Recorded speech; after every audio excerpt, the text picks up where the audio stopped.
I already had a beloved, but with the issuance of an imperial decree, I became the empress. The day before entering the palace, my beloved invited me out for a drink, saying he wanted to see me one last time.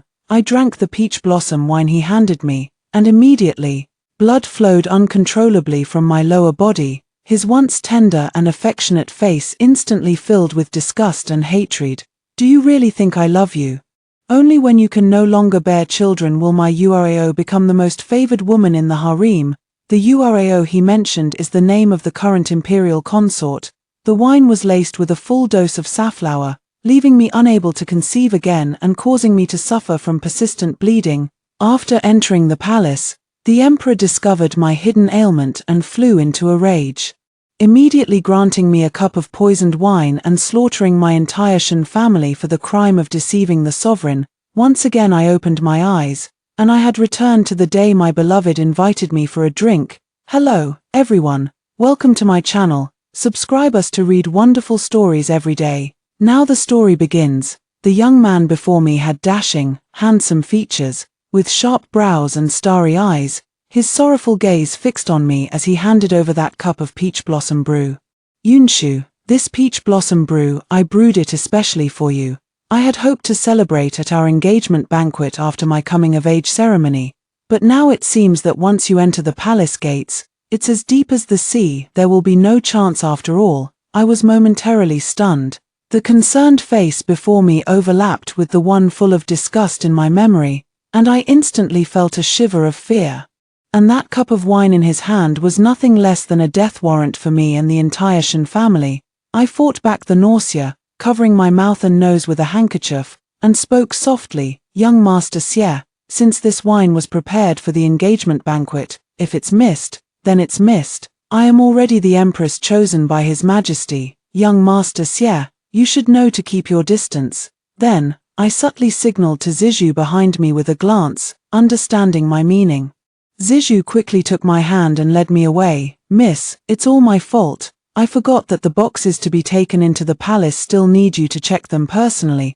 Please go and take a look quickly." I stood up and walked away directly, leaving him with a stunned expression. In my previous life, after being given the poisoned wine, I desperately kowtowed to the emperor, begging for mercy. The reason was simple. I wasn't afraid of death myself. But I only wished for the emperor to spare the hundreds of people in my Shan family. I banged my head against the wall, explaining over and over again. I said it was because I had eaten something wrong that my health had been ruined. But the emperor, seeing the bloodstains on my nightgown, was convinced that I had lost my purity before entering the palace, that my body was unclean. He was convinced that my father had sent me into the palace to humiliate him. The emperor said he detested the prime minister's control over him. He was the son of heaven. After all, when he was young, it was natural for his father to assist in governing the country. But now he was long capable of handling matters on his own. It was his father who had overstepped his authority. So, it turned out he had long held a grudge against my father, the prime minister. But if that's the case, why did you praise my father so highly in front of the court officials, saying, "The nation cannot go a single day without its prime minister"? Beside him, Shu Yueruo covered her mouth with a light laugh, adding fuel to the fire. "I've heard that before Shen Yunshu entered the palace, she had a handsome sweetheart. As for what happened behind the scenes, Your Majesty, who can say for sure?" Thus, amidst the emperor's fury and the imperial consort's mockery, my mouth was forcibly pried open by the palace attendants. A cup of poisoned wine was poured down my throat. The pain made my hairpins scatter in disarray, and my robes were soaked with sweat. In excruciating agony, I soon died. My aunt, the Empress Dowager, arrived a step too late. By the time she rushed to the scene, the emperor and the consort had long since departed. The palace attendants were dragging my corpse away, intending to discard it in the mass graves overnight. Her eyes filled with tears as she threw herself onto my corpse, wailing loudly, "Yunshu, how foolish you are. How could you and your father treat the royal family's dignity with such disrespect? Actions speak louder than intentions. No matter how deeply you loved your sweetheart, how could you commit such a foolish act as engaging in a secret affair?" Unfortunately, I was already dead by then and couldn't clear my name. My soul hovered before her, desperately pleading my case. Aunt Yunshu did not. After drinking Xie Yanji's wine that day, I bled uncontrollably, and he had long since disappeared. The physician treated me all night and said I would never be able to conceive again in this lifetime. The most concerning symptom was the continuous bleeding, but the physician said he could prescribe medicine to temporarily stop it, and I had to enter the palace early the next morning. My parents truly had no other choice, or it would have been the grave crime of defying the imperial decree. We had planned to inform the emperor later that my body was too damaged to bear children. A cup of tea from the palace made before serving the bed directly caused me to bleed uncontrollably again, which finally aroused the emperor's suspicion. But no matter how I explained, my aunt refused to listen. My spirit drifted through the palace, and a few days later, the emperor used this incident to make a big issue out of it. He claimed that the empress lacked virtue and was unfit to be a model for the nation. The Shen family deliberately intended to humiliate the imperial family. An act of great treason. With the issuance of an imperial decree, not a single one of the hundreds in the Shen family was spared, and the ground was soaked in blood. At this moment, I sat in the sedan chair on my way back to the residence, the embroidered handkerchief in my hand nearly torn to shreds. I knew all too well that since I had enjoyed the glory of the Shen clan, I must bear the price it brought. In my previous life, I never wanted to see Xie Yanji again, seeing him beg me so humbly. I didn't want to break his heart. Xie Yanji treated me exceptionally well. He was the perfect husband in my heart. That day, he poured me a cup of peach blossom wine he had brewed himself and fed it to me. In his anticipation, I thought, drinking this cup of wine would be like severing all ties with him. But as soon as I drank it, his expression changed. The deep affection from moments ago vanished in an instant, replaced by a gaze full of cruelty and heartlessness. Seeing me clutch my abdomen in agony, he laughed heartily and revealed the truth. I was good to you before because I had long heard that the late emperor secretly left an edict, stating that upon your coming of age, you would be made empress. Originally, I thought if you fell in love with me and had my child, you would surely be unable to enter the palace, but in that case, my Duke Dinggua's residence would inevitably be implicated. It's better to ruin you like this. To make the emperor despise you, so that the one I love most can forever enjoy that supreme honor. You're crying like this. Don't tell me you actually thought I loved you. No matter who becomes empress, I would find a way to ruin her, unless my Urao is the one sitting on the empress's throne. See how much I love my Urao. For her happiness, I can clear all obstacles for her. I was already in too much pain to speak. He left me with a pale blue silhouette, walking away with ease. He left. But he left me with a dead end, casually ruining my entire life. A gentle breeze rose, and the scent of Osman thus wafted from outside the sedan curtain, refreshing the heart and mind. My eyes were filled with a coldness that seemed bottomless. Xie Yanji, for the sake of your true love Shu Yuran, you not only harmed me but also brought ruin to my entire Shen family. Between you and me lies a sea of blood and hatred, separated by hundreds of corpses, in this lifetime. Do you still wish to remain unscathed, to let your beloved white moonlight bask in imperial favor and enjoy unparalleled honor and glory? Unfortunately, you are destined to be disappointed. The next day, I rode the magnificent empress's carriage and entered the main gate of the imperial palace in a grand procession. Under the gaze of the entire palace, I, dressed in an exceedingly luxurious bright yellow court attire, walked step by step toward the emperor and received the empress's seal of authority from his hands. As the legitimate daughter of the prime minister, my every move was dignified and proper, without a single flaw to be found. Out of the corner of my eye, I saw noble consort Shu Yaroreo below the platform staring at me intently. Her beautiful phoenix eyes were slightly upturned, not concealing her hostility toward me in the slightest. Shu Yaroreo possessed a stunning beauty, with a pair of enchanting, amorous eyes as tender as water, truly captivating enough to topple cities and kingdoms. Unlike the consort's bold and flamboyant allure, my beauty was one of pure elegance, with skin like jade and congealed cream, resembling a lotus emerging from the water. At just 15, I had bright eyes and white teeth. In the prime of my youth, I smiled faintly, my red lips curling slightly. I know my own beauty. No wonder consort Shu Yaroreo was worried. and Xianji was the blade she had long prepared in her scheme. In my previous life, the emperor was wary of my father's position as prime minister, so his humiliation of me was a pretense. His true intention was to use it as an excuse to eliminate the entire Shen family. During the reign of the previous emperor, in gratitude for all my father had done for him, he specially appointed my father as prime minister. Half of the peace and prosperity of the Song family's empire was the result of my father's painstaking efforts. The late emperor, to preserve the honor of the Shen family, left a special decree appointing me as the empress to his son. Even if I had been unharmed at the time, he would have found other reasons to eliminate the Shen family. However, I will no longer give the emperor this opportunity. Last night, I had a long talk with my father by candlelight, and he has decided to resign from his official post and return to his hometown.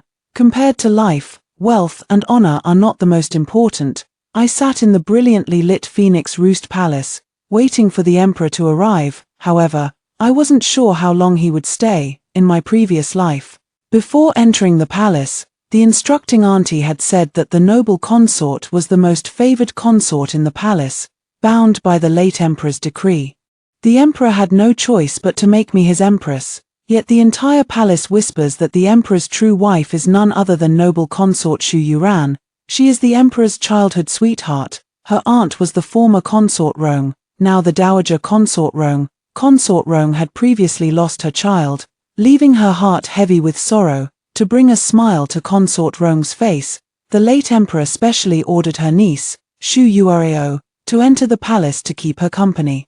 Xu Yuerao's background was somewhat complicated. Her mother had been arranged by the late emperor to marry into the northern tribes, which led to Xu Yuerao's birth. Xu Yuerao carried the bloodline of the northern Khan. Later, the Khan of the northern frontier accidentally fell from his horse and passed away. With the intercession of consort Rong at the time, the late emperor brought the mother and daughter back to the palace. The emperor's birth mother was a deposed consort who later died in the cold palace. The emperor was not favored in his childhood and suffered harsh treatment from the palace servants, sometimes even being served spoiled food. Xu Yuran grew up in the desert, with a fierce, straightforward temperament and a strong will. While in the palace, she once came across several nannies bullying the young prince and immediately stepped in to help the emperor out of the situation, with Xu Yuran's assistance. His life in the palace became much better than before. Over time, she fell in love with this stubborn young man, and the emperor, he fell in love with this sunlit woman. She was the beam of light in his dust-covered heart. But alas, no matter how perfect the beginning, who can guarantee the ending? I sighed and straightened my slightly bent back. The weight of the pearl-studded headdress and phoenix crown made my shoulders ache, yet I tried my best to maintain the most dignified posture. Zizhu immediately stepped forward and asked if I would wait for the emperor to arrive. I let out a light laugh, unfazed. Wait, of course I would wait. I don't believe he would dare to refuse the empress's dignity by being absent even on the night of their grand imperial wedding. He will definitely come. Sure enough. Moments later, a figure in bright yellow lifted my bridal veil. Under the flickering candlelight, I revealed a shy smile, my delicate eyebrows arching gracefully, making me appear even more charming and lovely. Without his father's suppression, he showed a bit more favor towards me. After drinking the wedding wine, he sat on the bed piled with festive quilts, and we faced each other in silence. But the next moment, before I could speak to ease the awkwardness, Xu Yuerao's chief palace maid hurriedly came to report, saying the imperial consort had gotten drunk and accidentally sprained her ankle, begging the emperor to come see. Upon hearing this, the emperor dashed out of the palace gate as if flying, leaving me only with his receding figure, and me alone sitting on the bed. Zizhu instantly stood up for me, but I didn't care at all. The decades-long bond between Xu Yuran and the emperor naturally holds an extraordinary place in his heart. To bring her down would by no means be the work of a single day, so why should I dwell on a moment of disappointment? Thinking that the Shen family was now safe, my heart was at ease. I then had Zizhu extinguish the candles and slept soundly through the night. The next day, all the imperial consorts came to my Fengqi palace to pay their respects. They were all daughters of officials sent by the Empress Dowager to the imperial harem, but unfortunately, They rarely got to see the emperor even once in a year or two. I took a moment to recognize each of their faces, then had my maids reward them with generous gifts. However, the seat reserved for noble consort Shu Yuo remained empty. Noble consort Xiao, who was beside me, expressed her indignation on my behalf. It's one thing for the consort to be arrogant on ordinary days, but to be this late today in the presence of Her Majesty the Empress shows she has no regard for the central palace. I smiled faintly and told her not to worry, as justice lies in the hearts of the people. After that, I drank several rounds of tea with them, but there was still no sign of consort Shu Yuo coming to pay her respects. Seeing the concubines begin to whisper among themselves, I directly dismissed them to kneel in farewell and return to their palaces to rest. I did it on purpose, of course. The more arrogant and domineering consort Shu Yuo became, the more I had to remain dignified and sensible. She could recklessly seek the emperor's affection. Alas, the imperial family is the most heartless of all. The emperor's love can bring you immense glory in one moment, and cost you your head the next. Therefore, what I seek is always the most reliable power. Only power is eternal. It wasn't long before rumors spread in the palace that the imperial consort, emboldened by favor, had grown arrogant, even skipping important events like paying respects to the empress. After hearing this, the Empress Dowager even had her senior maid come to see me, and bestowed upon me various treasured gifts like Eastern pearls, gold, jade, and phoenix hairpins to soothe the grievances the imperial consort had caused me. Even as the empress, I still bowed respectfully to the senior maid who had served the Empress Dowager for decades. Of course, this show of respect was for the eyes of my aunt, the Empress Dowager. What is love, if you can make someone's heart ache for you? That is the highest form of open strategy. Sure enough, after the Empress Dowager's intervention, the emperor came to dine with me just a few days later. He explained to me that he had heard the imperial consort had sprained her ankle that night, which had flustered him and caused him to leave me waiting all evening. I shook my head to indicate it didn't matter, gently placed a piece of chestnut chicken in his bowl, then looked at him with a radiant smile. I clearly saw him momentarily lose his composure, a flicker of admiration in his eyes. This is only natural. After being reborn, I practiced this smile countless times. When the emperor was not around, I would often face the bronze mirror, finding the best angle to practice the most enchanting smile, and today, I am dressed in simple, everyday clothes, making me appear even more pure and adorable, evoking a sense of tenderness. They say spring rain moistens all things silently, and a person's heart will eventually surrender under the relentless infiltration of details. Of course, I'm in no hurry. After all, someone will be more anxious than I am. Sure enough, before the evening meal was even finished, the noble consort suddenly suffered another bout of heart palpitations. Her chief maid knelt on the ground, pleading with the emperor to visit the noble consort with tears and a runny nose. Yet there was not a hint of remorse in her eyes. After all, both she and the consort knew that the emperor would surely abandon me to see his beloved consort. The emperor looked at me, a flicker of guilt flashing in his eyes, and he tightly grasped my hand. I picked up a handkerchief and gently wiped the corner of his mouth, saying softly, "Her Highness the consort is unwell. Your Majesty should go and see her quickly." The emperor did not expect me to be so considerate, and he actually seemed a bit embarrassed. His gaze held a touch more approval as he looked at me. Then he patted my shoulder and followed the senior palace maid as she left. Before he departed, I draped the heavy cloak over him, saying the wind was strong outside and I was worried he might catch a chill. I stood very close to him while putting on the cloak, and my delicate hand accidentally brushed against his firm chest, causing my ears to instantly turn red. I quickly lowered my head, pretending not to dare to look at him. But I knew he was watching me. I could feel his gaze growing increasingly intense. Then I urged him to hurry and not keep the imperial consort waiting. As he left, he suddenly turned back and gave me a meaningful glance. "See, the fish has taken the bait." The emperor went to consort Shu Yarao's palace and did not come to the Phoenix Roost Palace for nearly half a month, and consort Shu Yarao never came to pay her respects either. When the other consorts came to pay their respects, their eyes held sympathy, pity, and emotion when they looked at me. Naturally, there were also those who were there to mock me. I was just cracking sunflower seeds with them.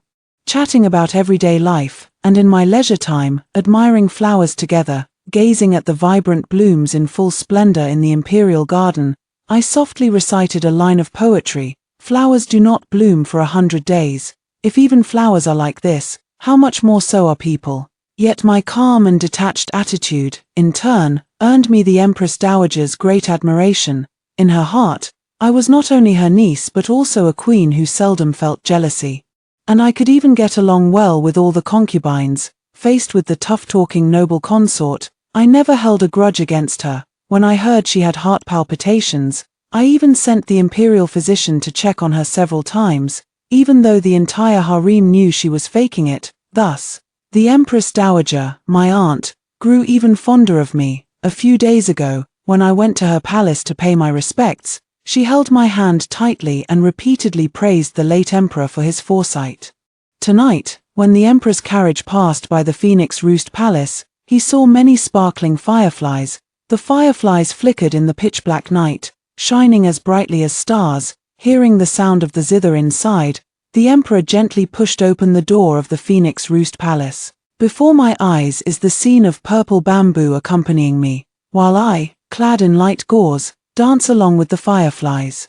I am dressed in a flowing, moon-white gauze, with my hair styled like the immortal maiden in the painting, holding a green lotus in my hand, dancing gracefully under the moonlight, resembling the fairy Chang'e. The emperor was mesmerized. He stared at me intently. Although I had noticed his presence early on, I pretended not to see him, completely lost in my dance. The dance lowers the moon over the willow-lined tower.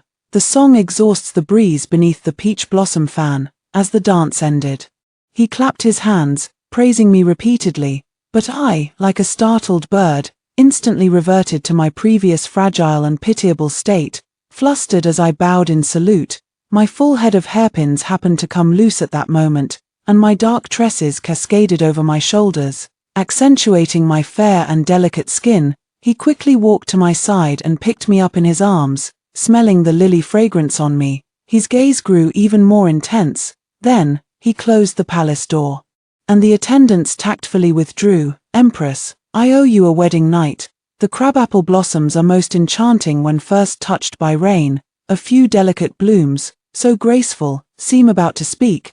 The emperor seemed somewhat repressed, wildly and recklessly taking his fill on me. I held him tightly without saying a word. After it was over, he embraced me, playing with the strands of dark hair on my shoulder, twining them around his fingertips. I looked up at him with deer-like, moist eyes.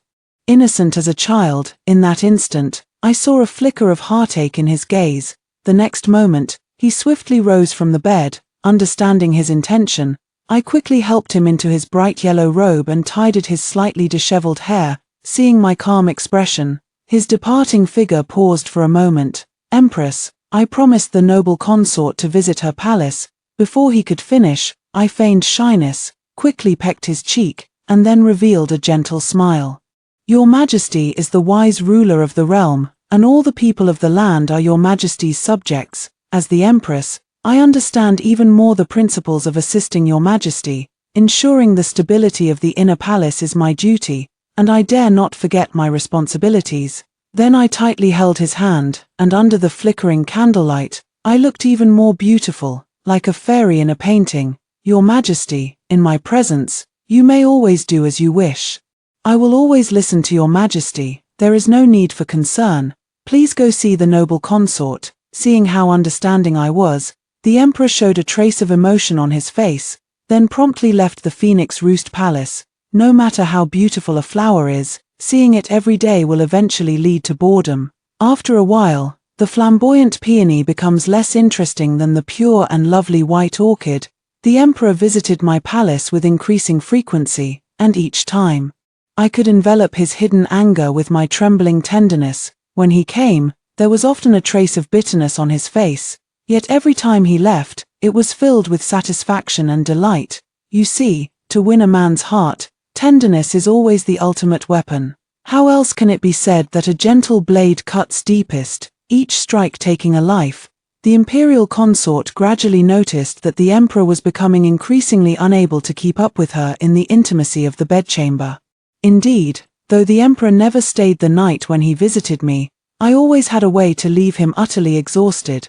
As clever as the imperial consort was, how could she not see the signs? Having never looked at the records of the imperial household department, she ordered the archives to be brought directly and examined them herself. Seeing the name Shen Yunshu written repeatedly, she became furious. With her fiery temper, how could she possibly hide her displeasure? Soon, it was heard that during lunch with the emperor and the noble consort, the two first argued, then had a heated quarrel. Zizhu reported to me with a face full of joy. She said that the palace maids were quietly spreading the word.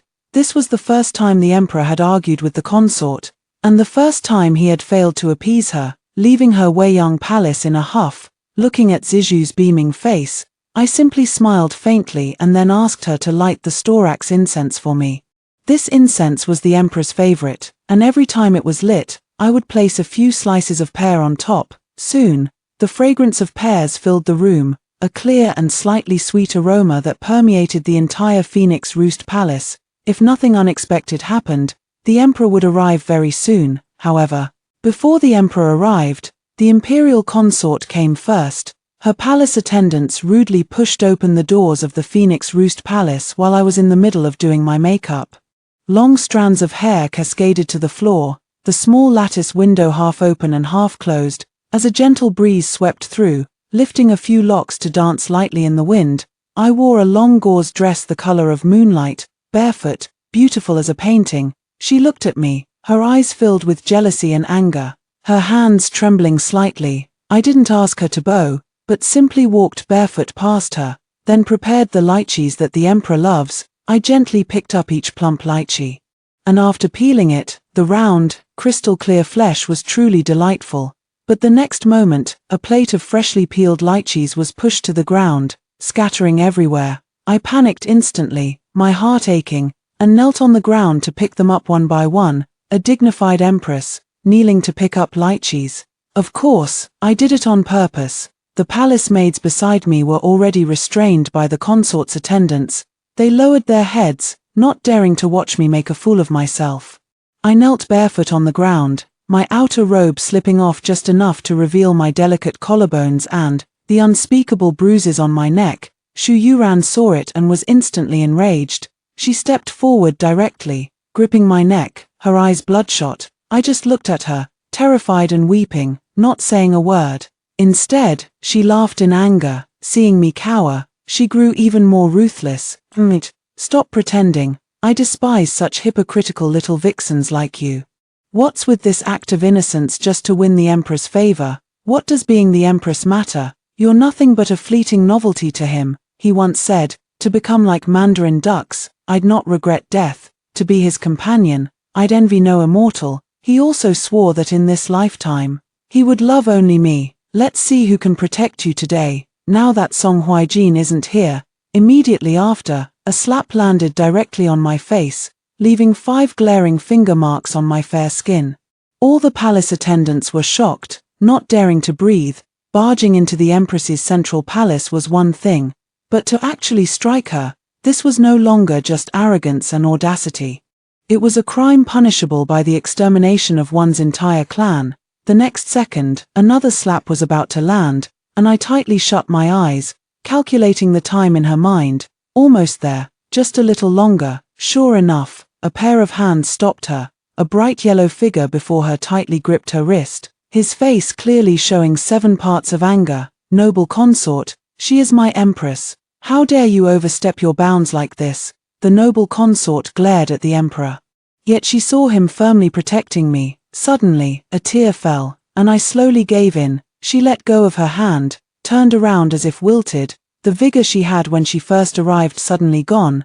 The emperor looked at me, anxiously holding my face, asking if I was all right. I threw myself into his arms, my large teardrops landing on his face, and I bit my lower lip hard. Finally, I grabbed the hem of his robe, my voice soft and tearful, tenderly calling him Brother Song. Sure enough, I felt a sudden tremor in a certain part of his body, and in his eyes, the initial tenderness was now mixed with a hint of desire. When the imperial consort heard me call the emperor Brother Song, her recently calmed emotions flared up again in an instant.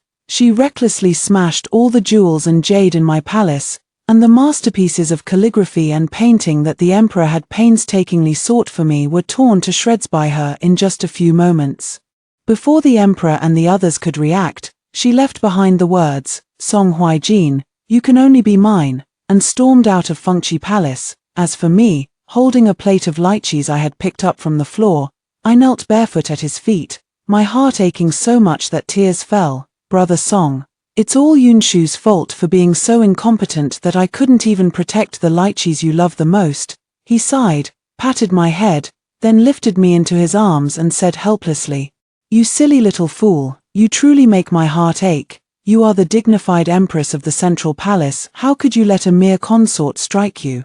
If I weren't here, would you just endure such a great injustice in silence?" I looked at him, burying my face tightly against his chest, then said timidly, "Yunshu only knows that sister is the one in Brother Song's heart, so no matter how wronged I feel, I don't want to make things difficult for him. Brother Song, please don't take it out on sister because of this. Okay, I know, all he wants is everyone's submission, even the radiant imperial consort, who was once the light in his heart, but now he is the emperor of this land, and he will never allow a woman to challenge him." Sure enough, his eyes softened, and the way he looked at me was as gentle as a pool of water. When will the imperial consort ever be as sensible as Yunshu? He laid me on the bed, touched my swollen cheek, and held me tightly. Then he pulled down the beaded curtain in one swift motion, pressing an impassioned kiss to my lips. "Yunshu, will you bear a child for me?" Of course, I would not bear a child for him. On the night I entered the palace, I drank a contraceptive potion, ensuring I would not conceive for 3 years. However, there were plenty of others in the palace eager to bear children. This was the first time he spent the night in my quarters, and from then on, he grew even more brazen.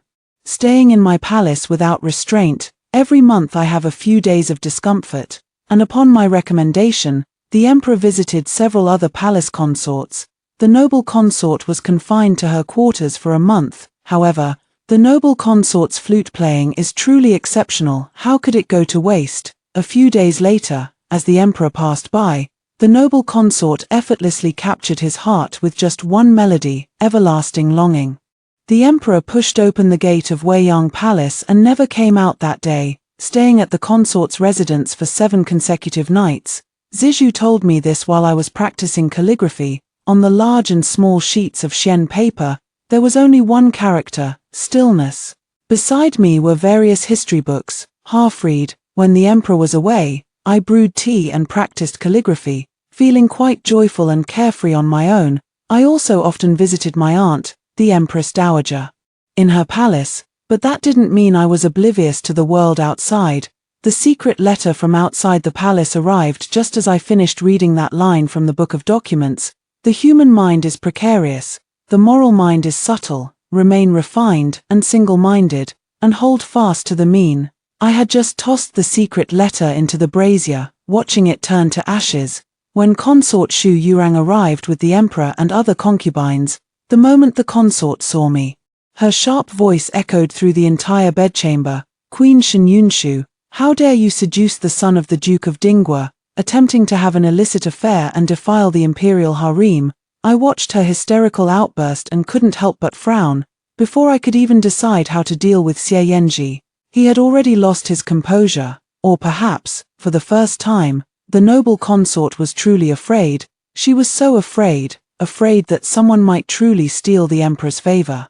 So she grew desperate enough to sacrifice even Xie Yanji, who loved her most, just to get rid of me. I smiled faintly, tilting my head, and looked playfully at the emperor. "Brother Song, what is the consort saying? Why can't Yunshu understand? Who does Yunshu love most in her heart? Doesn't Brother Song know?" Song Huijin's eyes darkened, as if he wanted to say something, but he was quickly interrupted by the quick-tongued Shu Yurio. A queen, so shameless, actually plans to secretly meet with an old flame. If it weren't for the second son of the Duke of Dingwa's family being loyal and devoted, wouldn't you have turned the entire imperial harem upside down by yourself? Your Majesty, I, Shu Yuran, may have a willful and indulgent nature, but my heart for you is as clear as the heavens and earth can testify. Unlike some people, who appear pure and innocent on the surface but secretly seduce your majesty's ministers, bewitching and shameless. Zizhu was so anxious that her face turned bright red, wanting to speak up for me, but I signaled for her to step back. I put down the book I had just finished reading, walked gently to the emperor's side, and respectfully bowed. Then, looking directly at the consort, she asked bluntly, "Consort, I respect you and call you sister because you entered the palace early and have served His Majesty for so long, but with all this talk of seduction and secret affairs, sister. Those who don't know better might think this isn't the imperial harem but some disreputable pleasure house. Sister, since you claim I've been involved in an illicit affair with an outsider, where is your evidence?" Shu Yueruo's eyes showed a hint of pride. Then she had a servant present a letter. It was written by Xie Yanji himself, saying that just yesterday he had entered the palace to see the emperor, and I immediately sent someone to invite him to meet and reminisce at the lake island. Upon hearing this, he was so frightened that he lost his nerve and hurriedly reported it to the emperor. I looked at this letter and laughed uncontrollably, as if I had seen the biggest joke in the world. The imperial consort frowned, as if looking at a fool. Then, she clapped her hands impatiently, and an unfamiliar young palace maid hurriedly knelt down, crying out in protest, "Your Majesty, Your Highness, I know nothing." That day, seeing the Empress troubled and distressed, I was only following orders to seek out Xie Yanji. Her Majesty also instructed me to deliver her personal handkerchief to him. Upon hearing this, Emperor Song Huijin showed a hint of anger on his face, and his gaze toward me became more probing. I looked at this palace maid and immediately turned to the emperor. Kneeling and refusing to rise, "Your Majesty, this palace maid has only recently arrived at Fengqi Palace. I have not seen her often, and according to Zizhu, she previously served Lady Ling, who is the biological cousin of the noble consort. This matter concerns my reputation, so I naturally must investigate it thoroughly. I implore Your Majesty to conduct a thorough search of this little maid's room. Surely, some clues will be found to prove my innocence." At this moment, I knelt on the ground. My hair slightly disheveled, tears silently fell, my eyes like pools of autumn water, my whole being like a small flower battered by waves, desperately in need of something to cling to. The emperor, seeing me in this state, instantly showed a hint of softness in his eyes. I knew he loved this feeling of being relied upon too much. This made him, who was accustomed to being in a superior position, feel quite pleased. Indeed, he was an emperor, but first and foremost, he was a man. A man who needed the admiration of women. At that moment, the Empress Dowager hurried over and, seeing me kneeling, directly pulled me to my feet. She looked at the emperor, her words full of complaints, saying that I've been going to her palace every day lately to practice calligraphy and read books. Wishing I could just live in the Empress Dowager's palace, how could I possibly have time to secretly meet with a man? Soon after, several palace servants found several letters and several hundred taels of silver in the young maid's room. The letters detailed how to frame me by stealing my handkerchief and delivering it to Xie Yanji, and at the bottom of those few hundred taels of silver, the character Shu was engraved in small print. This was official silver from the Shu residence. Upon seeing this, the young palace maid immediately looked at me in disbelief. She then quickly knelt on the ground, clutching the garments of consort Shu Yueruo, begging her to save her. Only then did a flicker of panic appear in the noble consort's eyes.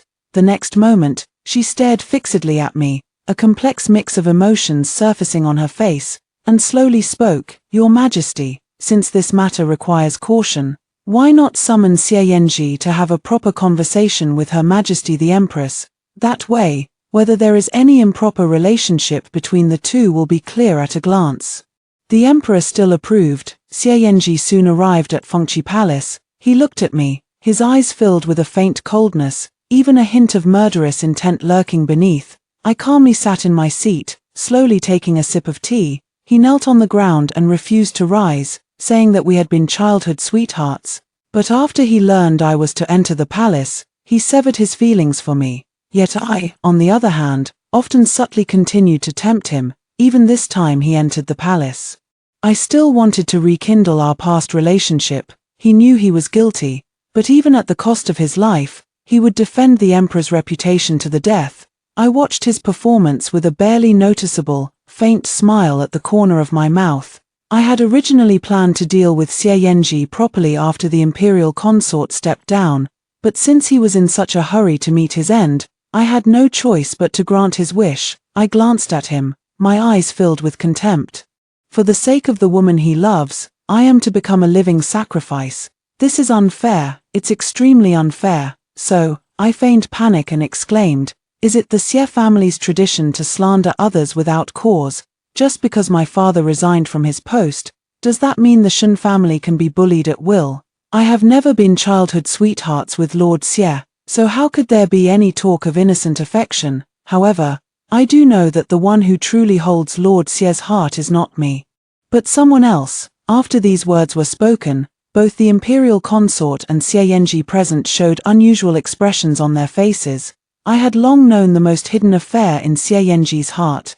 Naturally, this was something Xie Yanji himself confessed to me in my previous life. When he forced me to drink the safflower, seeing the two of them slightly flustered, I felt a surge of satisfaction inside.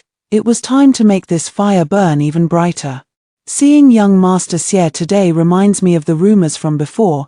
I heard that the only true love in young Master Xie's heart is none other than Her Majesty the Imperial Consort. You're lying. The Imperial Consort and Xie Yanji spoke in unison, saying the same thing. Xie Yanji even rushed up to me, barely containing the fury in his eyes, as if he wished he could devour me whole, but my light-hearted remark that followed directly sentenced him to death. If your Majesty does not believe it, simply remove Xie Yanji's upper garment, and the truth will be revealed at once. I have heard that on Xie Yanji's chest is tattooed the name of his most beloved person. Upon hearing this, Xie Yanji looked up in disbelief, his eyes filled with terror. The next second, the emperor strode up to him, staring at him intently. His expression was dark and terrifying as he nodded to the palace attendant.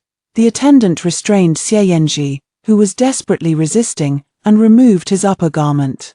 At this moment, Imperial Consort Xu Yuran still did not know what she was about to face, her expression showing a hint of tension and confusion. When Xie Yanji's chest was exposed before the emperor froze. The Imperial Consort spat out the tea in her mouth directly. Then, the look in her eyes as she gazed at Xie Yanji was filled with undisguised murderous intent, because on his chest, there were 4 characters tattooed. My wife, Royue. Royue was Xu Yuerao's childhood name. The emperor's face was dark and somber. I quickly knelt down, and the palace attendants immediately followed suit, kneeling as well. The emperor picked up a dagger from nearby and walked unhurriedly toward the imperial consort. The consort, now panicked, knelt directly at the emperor's feet. She claimed that it was Xie Yang who was audaciously lustful, that he had dared to covet her, and that he was guilty beyond forgiveness. The emperor lifted the consort's face, gently stroking it, but the affection that once filled his eyes was gone. He threw down the dagger, his words dripping with coldness. Kill him, and I will believe in your innocence. The entire hall fell into dead silence, only the sound of everyone's suppressed breathing. Xu Yueruo trembled as she picked up the dagger and slowly walked toward Xie Yanji. Xie Yanji looked at Xu Yueruo before him, a faint smile appearing on his face. He closed his eyes and said gently, "Do it." Xu Yueruo hesitated for a moment, then raised her sleeve high and plunged a dagger fiercely into Xie Yanji's body. Xie Yanji fell to the ground with a thud, and Xu Yueruo was so frightened that she collapsed on the floor. The next moment, Xie Yanji's body was carried out by the palace attendants, and the bloodstains on the floor were quickly cleaned away. It was as clean as if nothing had ever happened. Yes, after I died in my previous life, my spirit once saw Xie Yanji and Xu Yuo celebrating with wine. To express his love for Xu Yuerao, he tore open his chest to show her those few small characters. Xu Yuerao was so frightened on the spot that her face turned pale, and she urged him to remove it immediately.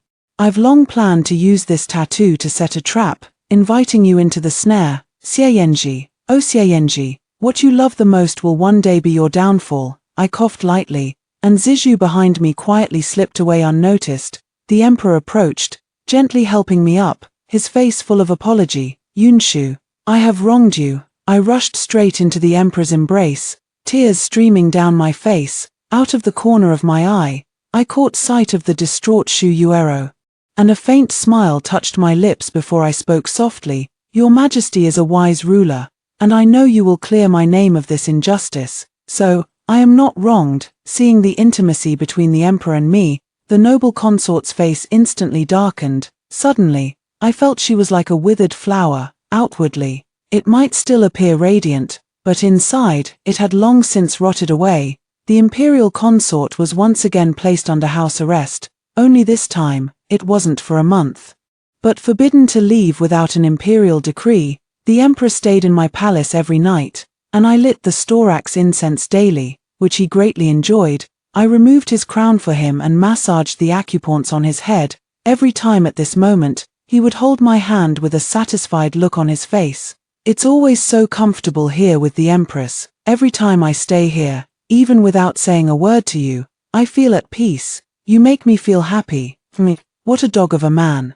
You've said the same thing to Shu Yuran, haven't you, 100 times, or 1,000? Unfortunately, you can't fool me, but in my palace, it's naturally a joyful place. From now on, I'm afraid I'll make you even happier. Just 2 months later, right after the morning court session, the emperor hurriedly went to the consort's quarters once again. Shu Yuero was with child. The news reached me as I was copying Buddhist scriptures for the Empress Dowager. The Empress Dowager said that I resembled her greatly, especially in temperament. It was as if we were cut from the same cloth. After hearing the news of Shu Yuran's pregnancy, the Empress Dowager asked for my opinion. I didn't speak, but instead wrote a few lines on paper. In ancient times, those skilled in warfare first made themselves invincible, then waited for the enemy to become vulnerable. Upon seeing it, she nodded approvingly and remarked that despite being only in my teens, I was as mature as an old woman like her. She said that after her sister married my father, he endured many hardships for the sake of the court and the people. She had thought that her adopted son, now the emperor, would be a good ruler. But she once had a dream in which the emperor killed her sister and the entire Shen family, and she herself was suspected by the emperor, who eventually gave her poisoned wine, and she died on a winter day. The Empress Dowager tightly held my hand. Her eyes filled with compassion. The next second, she shook her head again, saying it wasn't enough, and then added a few large characters. Opportunity knocks but once. Looking at her calm eyes, I knew it was time. After casting the net for so long, it's time to catch the fish. The imperial consort's child was not saved. The imperial physicians said it was due to pent-up frustration, causing an unstable pulse and making a miscarriage highly likely. By the time the emperor, the Empress Dowager, and I hurriedly arrived, the medicinal soup had already spilled all over the floor. Shu Yuero, dressed in her undergarments with her hair disheveled, threw herself into the emperor's arms, weeping as if her heart were breaking. Yes, she had accompanied the emperor into the palace for several years, receiving his favor the most, yet she had never borne a child. This was her greatest sorrow, and now that she had finally conceived, she was extremely cautious. Every day, her food, clothing, lodging, and movements were checked and rechecked, leaving no room for error. But how could this child be gone? Her face filled with grief, her eyes suddenly darted toward me, then she lunged at me with a ferocious expression. It's all you, Shen Yunshu, you must have done something, otherwise, my child would have been fine. It's all you. It's all you. Seeing this, the emperor quickly held her back, pulling her into his embrace. His face was full of sorrow as he comforted her, saying, Yueo, don't cry. We will surely have another child, I promise you. I will give you another child, all right? Upon hearing this, I immediately covered the corner of my mouth with my handkerchief. 1 second later, and I feared I would burst out laughing.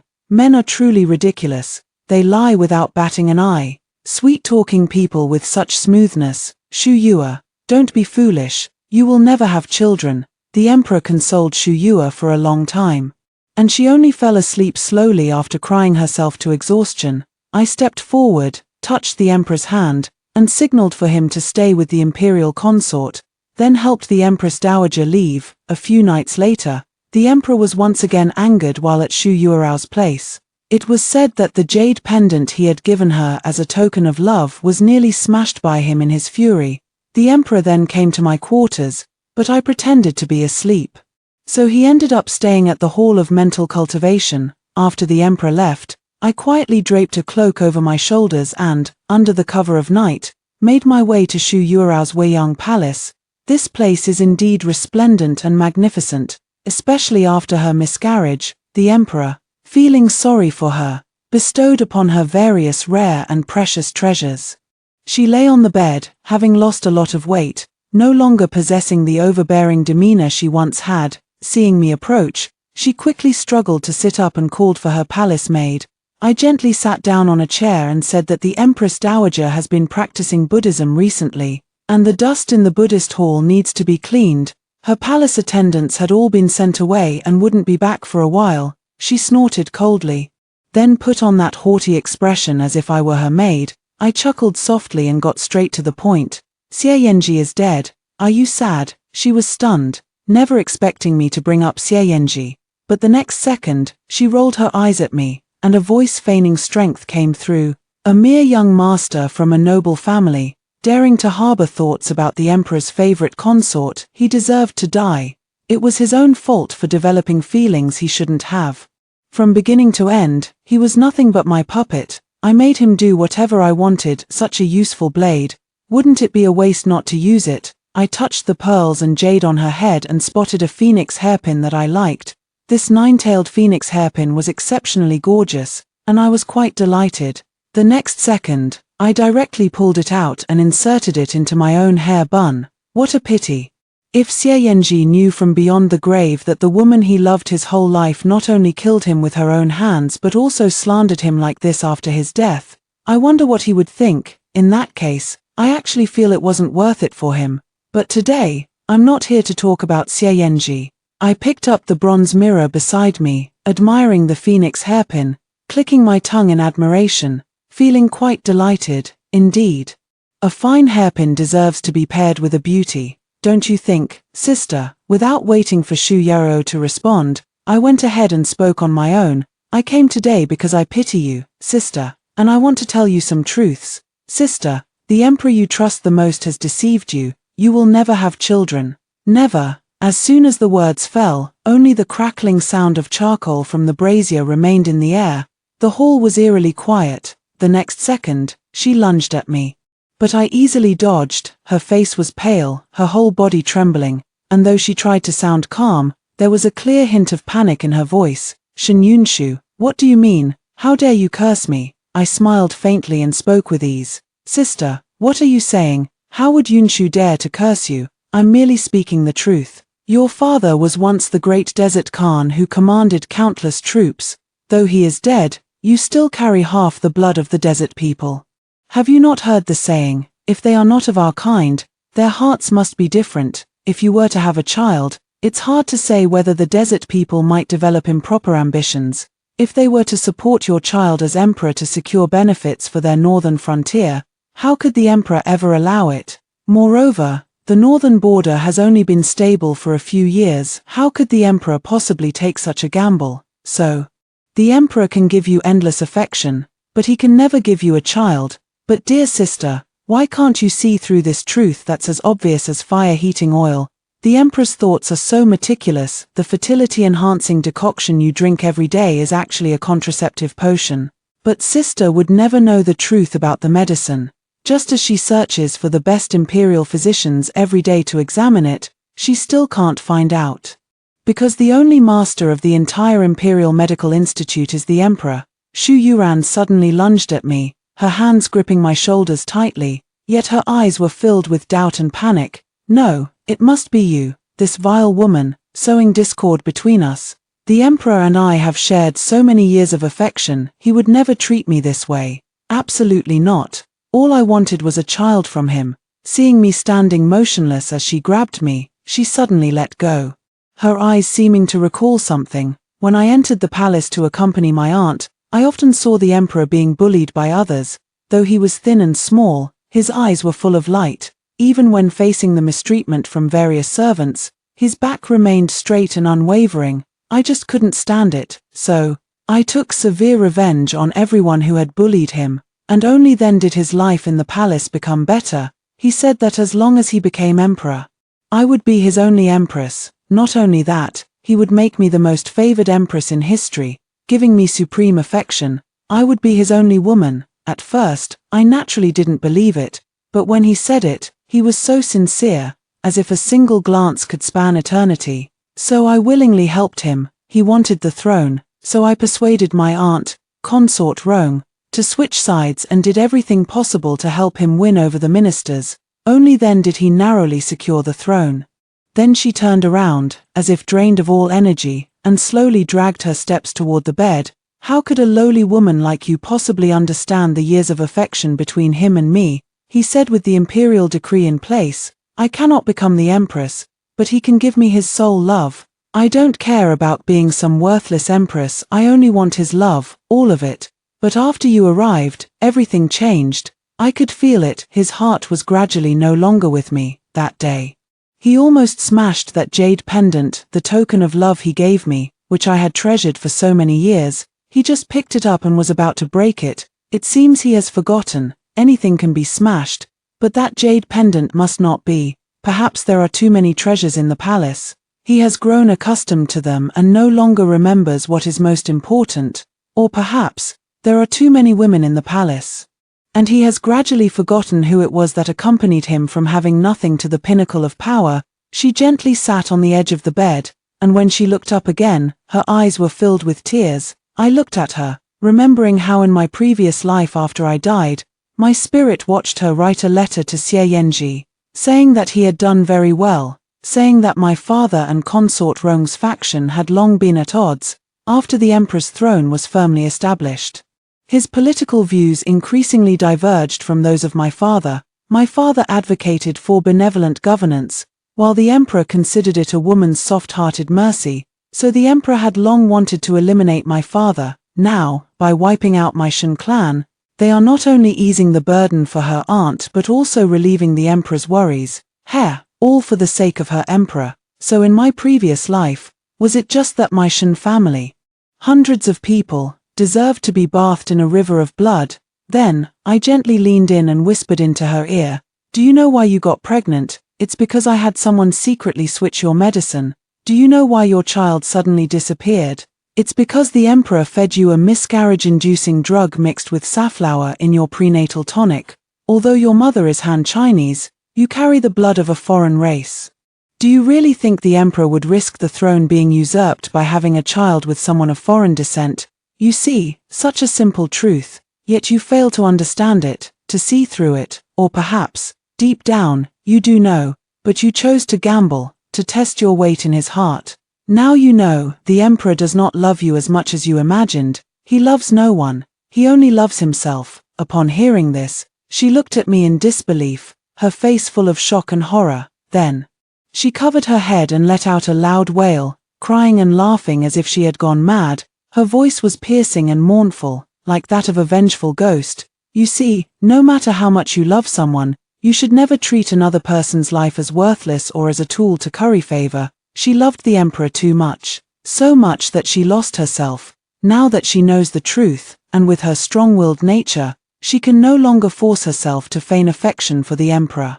Her power has faded. I took the phoenix hairpin from my bun, tossed it beside her, and quietly left. I know, those who are too rigid in nature never live long, and what I excel at most is killing the heart along with the person.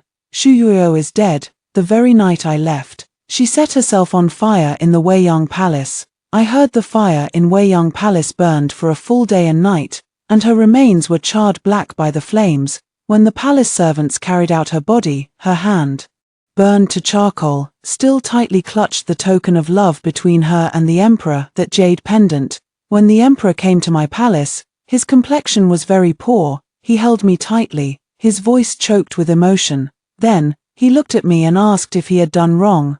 I looked at him with a heart full of pity and gave him a kiss. The emperor is the son of heaven, and the son of heaven is never wrong. Your Majesty, you are tired. Allow your humble consort to attend to your rest. He sighed at the scent of pear blossoms filling the room, yet obediently lay down on my bed. After I teased him repeatedly, he flipped over and pinned me beneath him, the air instantly thick with overwhelming desire. The earlier sorrow had long since melted into trembling, deep kisses. Beneath the trembling bed curtains, I laughed with such unrestrained joy for the first time. But as I laughed, Tears began to stream down my face. The man she had loved her entire life, others only needed to play a small trick to easily distract his heart. For the first time, I felt that Shu Yuo was so pitiful. Shu Yuo, oh Shu Yuo, look, this is the man you've loved your whole life. If I remember correctly, your remains should not yet be cold. After Shu Yuoran's death, the number of pregnant concubines in the palace suddenly increased, with Shu Yuran gone and a new batch of court ladies arriving in the palace. The emperor became much more unrestrained. 2 months later, the emperor actually summoned 3 concubines to the hall of mental cultivation at the same time. Upon hearing this, the next day the empress dowager directly reprimanded the emperor, saying he was being reckless and violating ancestral rules.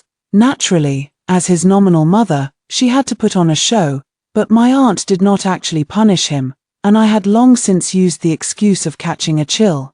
Feigning ignorance and keeping myself far away from it all, the emperor claims to know his mistakes, but behind the scenes, he still finds endless ways to misbehave. He simply changed the location, quietly slipping into the consort's palace, and I, of course, must protect the consorts. These newly entered palace ladies are, in name, the daughters of ministers, but in reality, it was I who went to great lengths to purchase these skinny horses under a pseudonym from Yangju Prefecture. Each of them was more delicate than a flower, radiant, ethereal, pure, and charming. As the one in charge of the imperial selection, I had arranged everything in advance, ensuring they entered the palace as daughters of low-ranking officials. In the emperor's eyes, their maternal families held such low status that he had no reason to be wary of them. Since that is the case, one need only fully enjoy the fine moments and beautiful women. Their purpose is to exhaust the emperor's vitality in every possible way. Without the restraint of reason and loyal ministers, the fervor he once had as a prince gradually faded away in the soft, fragrant embrace of these beauties. It is said that to die beneath the peony is to be a romantic ghost. Song Huijin, do you like the grand gift I gave you? Soon, half a year passed, and the palace welcomed 2 new princesses and 1 prince, a rare and joyous occasion. The emaciated emperor was overjoyed and immediately named the prince the crown prince, yet his life, gnawed away by frankincense and indulgence in wine and women, had long been slowly drained. In the storax sent by the imperial physician, I added a type of incense that induces drowsiness. Over time, it inevitably leads to mental confusion and a gradual addiction to wine and sensual pleasures, and the pear fragrance that the emperor loves the most just happens to mask the scent of that incense. That's why, before, he increasingly enjoyed coming to my place and grew fonder of my tender embrace. Under the diligent service of several thin horses, the emperor soon drank the dear blood wine. He even had the imperial physician secretly prepare a potent medicine to strengthen his body. 2 months later, one day, the emperor had just risen from a consort when he suddenly collapsed and could not get up. After examining him, the imperial physicians shook their heads repeatedly, saying there was no way to save him. I sat by his bedside, feeding him bowl after bowl of medicinal soup, pretending to weep with the other palace consorts, tears falling like pear blossoms in the rain. Now that the crown prince has been chosen, Song Huijin naturally cannot be allowed to remain. That night, I dismissed all the palace consorts and fed him the final bowl of medicinal soup. He looked at me, smiling as he drank it, but the next moment, he tightly grasped my hand. That was a potent tonic, but for his already weakened body, he couldn't handle it. He clutched my hand tightly, my eyes bloodshot, glaring fiercely at him. Song Huijin, not a single person in the entire harem loves you. The one who loved you the most is dead, burned to ashes in a fire, leaving nothing behind. Song Huijin, you are cold-hearted by nature. In the end, you turned your blade against everyone who ever supported you. This is your retribution. In your previous life, you slaughtered hundreds of my Shen clan over baseless accusations. In this life, let me take charge of this realm for you. His bulging eyes stared at me, bloodshot, but he could no longer utter a single word. His hand, which had been tightly gripping mine, slowly fell and never rose again. Yes, I am grateful to Xie Yanji, but I hate Shu Yuareo, but I hate Song Huijin even more. In my past life, my spirit watched as my parents and elder brother were beheaded, their only fault being their excessive loyalty. and this sincere patriotic sentiment, in Song Huijin's heart, was nothing but treason and rebellion. Song Huijin, you truly are unworthy of being an emperor, 9 funeral bells tolled. And the next day, the imperial capital underwent a drastic change. The young prince was too young, so the Empress Dowager assumed regency, both in reason and in emotion, the minister could not refute. And those who stubbornly disagreed after a few heads were chopped off, the others no longer had any objections. Thus, I became the youngest Empress Dowager in history. As for the affairs of the court, I felt reassured with the assistance of the ministers. Just after the court session, I handed the young emperor to the wet nurse, and a familiar-looking eunuch, limping on his leg, came forward to offer tea.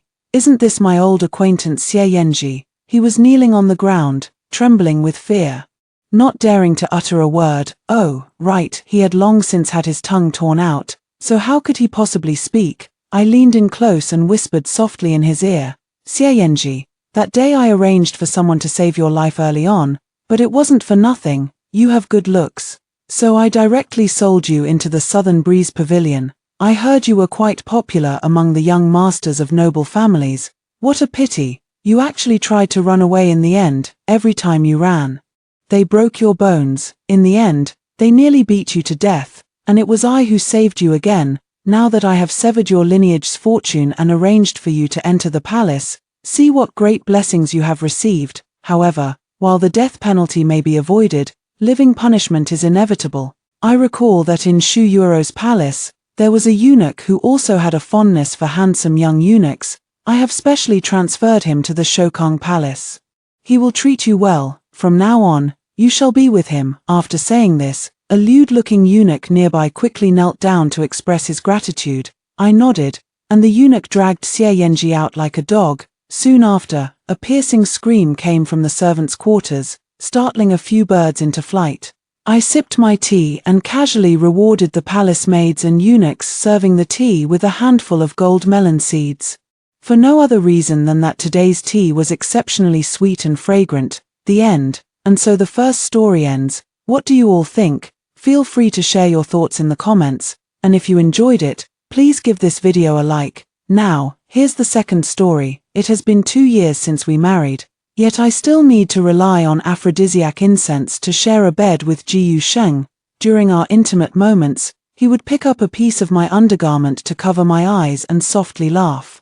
Didn't you study the same classics as your sister? Would she ever stoop so low for a noble title like you do? In that moment, it finally dawned on me he had always favored my sister, which was why he had never held me in any regard.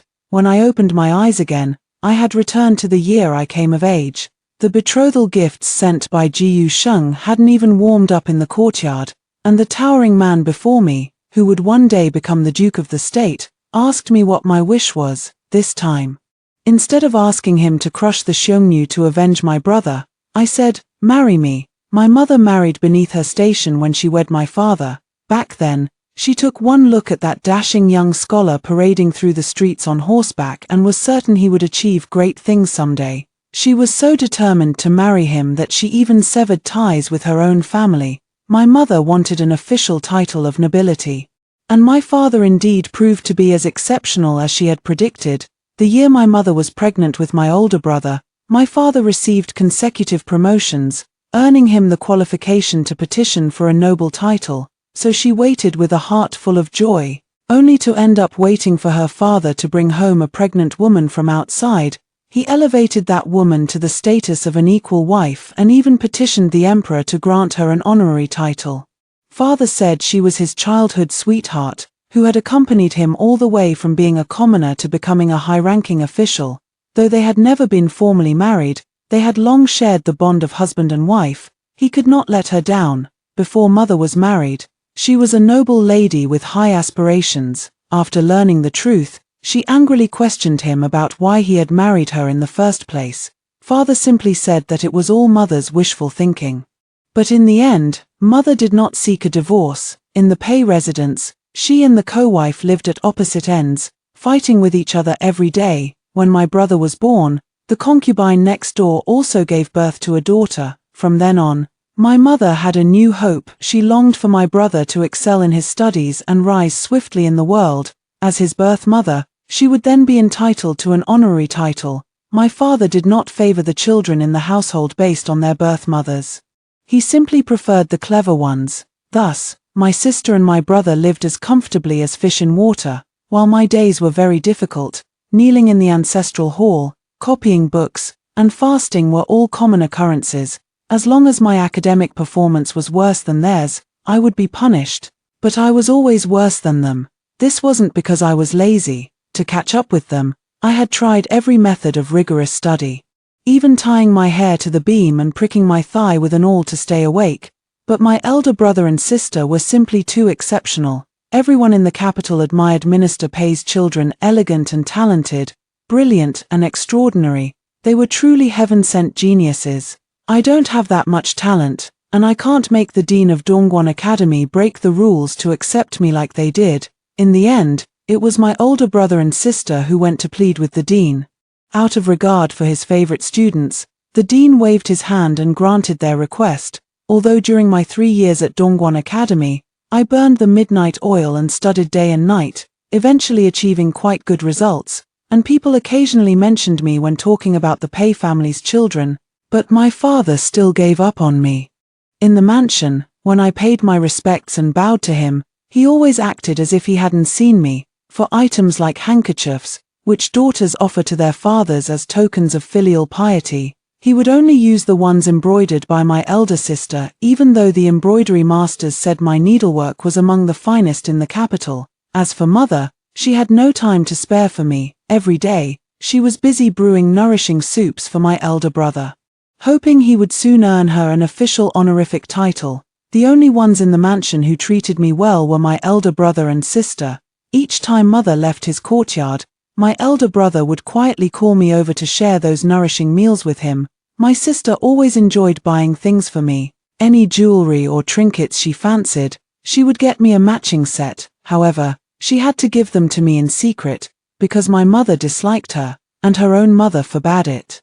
With their support, I felt life was still bearable, until I came of age. That year, my father grew increasingly impatient with me. One evening, drunk at the dinner table, he declared he wanted to marry me off as soon as possible. I was so frightened I couldn't eat. That year, my brother went off to war to earn glory and died on the frontier. The army sent back few belongings, only half of the embroidered pouch I had made for him, a worn-out suit of armor, and a few unsent letters home.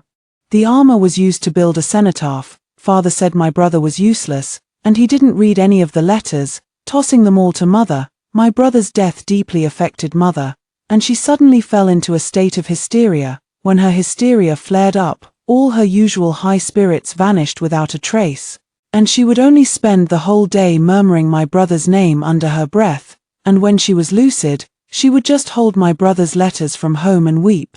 I timidly said I wanted to read the letters too, but she just told me to get lost. That wretched woman has a noble title, but I don't. She also has a good daughter. While my son is dead, I have nothing left. Why did I have to give birth to such a useless thing like you? It's all my sin. I shouldn't have given her the infertility potion. I should have drunk it myself. Then I wouldn't have had to carry you in the dead of winter while watching them so deeply in love. Tears fell silently. With only my maid Yua sobbing softly as she wiped them away with a handkerchief, she whispered, "Miss, let's go back." Father didn't hold a funeral for my brother, hastily setting up a cenotaph to settle the matter. But when outsiders asked, he would put on a show of being utterly grief-stricken. He had always been hard-hearted and wasn't saddened by my brother's death. Instead, he was calculating who he should marry me off to as a replacement wife, to best benefit his own path to success. And just at that moment, Ji Yu Sheng came to the Pei residence to propose marriage. He wanted to marry me. This marriage was a timely reign, dispelling my father's idea of marrying me off to the 70-year-old minister.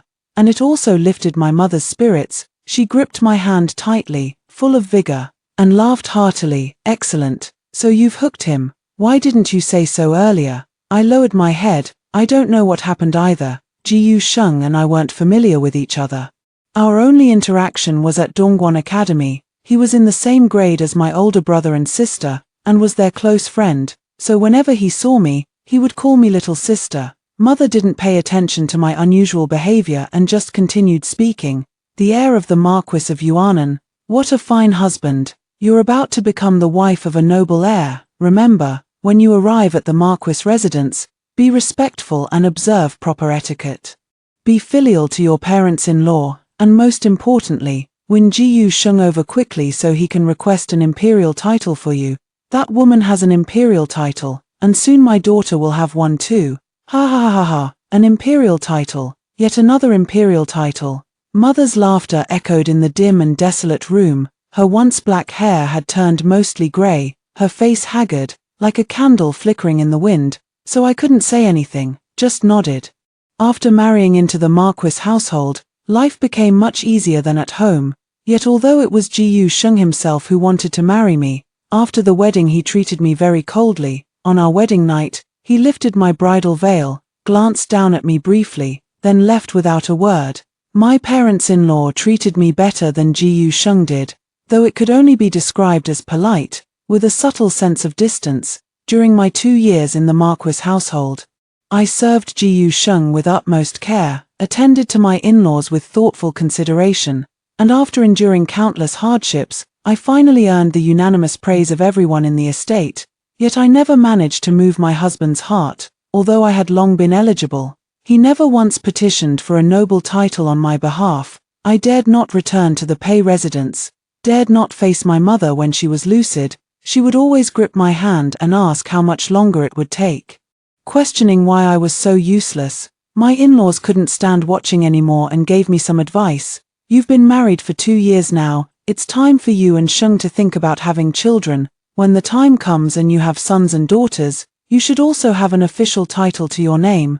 I took their words to heart and also used the aphrodisiac incense given to me by the matron, which finally made the usually indifferent Ji Sheng more intimate with me. That night, the moon was bright and the stars sparse. Ji Sheng and I drank together. He had some clear wine and seemed a bit dazed. Suddenly, he grabbed my wrist, leaned in, and pressed closer, asking with a playful smile, "Did you light the passion incense again tonight?" I glanced at the incense burner and was about to say no, but he sealed my lips with his. An hour later, I lay wearily on the couch, mentally counting the number of intimate moments we'd shared recently and thinking it should be enough. Ji Sheng, however, was still in high spirits. He picked up a piece of my undergarment, covered my eyes with it, and chuckled softly. "In the academy, didn't you study the same classics of sages and virtuous men as your sister? Would she ever resort to any means necessary for an official title like you do?" In the darkness, I froze, hearing my own trembling voice ask, "What do you mean?" He paused briefly, then spoke unhurriedly, "Nothing much, just that you're truly far inferior to her. You know what, she passed the imperial examination and became a female official, debating state affairs with men in the court. How heroic and spirited she was. And you." Ji Sheng stopped speaking, and I understood his unspoken words, a bitter taste rising in my mouth. "Then why did you marry me in the first place?" I regretted asking that question the moment I heard Ji Sheng's light chuckle. His voice was lazy and unhurried, as if he were telling a joke. "I am the heir of the Marquis of Dingyuan. Do you think I would lower myself to seek the hand of a mere vice minister's daughter because I was captivated by your talent and beauty? Of course not. The woman who could make Ji Sheng disregard social status to seek her hand in marriage, the one with unparalleled talent and beauty, was my elder sister. I am merely fulfilling a promise, carrying out a friend's request." His tone carried a hint of disappointment and regret. It was at that moment that I suddenly understood everything. The reason he treated me coldly and never petitioned for an honorary title for me was simply because he had favored my elder sister from the very beginning and had always looked down on me. After Ji Sheng finished speaking, he left, and I suddenly felt utterly exhausted. My hands and feet turned icy cold, and I no longer had the strength to think about anything. I fell into a deep sleep on the couch. I slept deeply, for a long time, and I thought I would never wake up again. But I did wake up, and the first thing I saw was Yuana's face. Overjoyed to the point of tears, she sobbed and hugged me. "Miss, it's wonderful. You don't have to marry the old minister anymore. The betrothal gifts from the heir of Dingyuan Marquis have arrived. He wants to marry you." looking at her youthful face and then at the familiar furnishings around me. I stood frozen in place, trembling all over. Miss, what's wrong with you? Yuana, my dear Yuana, I've just come of age, haven't I? Yes. It's only been a month since your coming of age ceremony. I suddenly burst out laughing. It turns out, I had returned to the age of 15. I had returned to the year my elder brother died, the year Ji Yusheng sought to marry me. Ji Yusheng's betrothal gifts had only been delivered a few days prior, and the 6 rites of marriage had not yet been completed. I led a white horse from the stable and loaded all the betrothal gifts onto it. Yuana had no idea what I was up to, chasing after me anxiously, asking urgently, Miss, what are you going to do with this wild goose? I'm going to break off the engagement. Just wait for me to return at the mansion. Yuanyuan's figure was left behind by the galloping horse, facing the blazing sun and wind. I rode all the way to the gate of the Dingyuan Marquis Manor. The gatekeeper asked what business I had, and I simply handed him the betrothal gift, requesting him to pass it on to the young master. I'm calling off this engagement. Just as I turned to mount my horse and leave, someone called out to me, Pei Chowning. Looking back, I saw that the gatekeeper had already informed the master. Ji Yusheng stood at the entrance of the estate, asking me with urgency and anger, You want to break off the engagement? I exchanged a glance with him and instantly sensed something was off. Ji Yusheng's demeanor and gaze were more reminiscent of his 21-year-old self from the previous life, rather than the 19-year-old heir of the Marquis estate. Has he been reborn as well? But it no longer mattered. I simply said, That's right.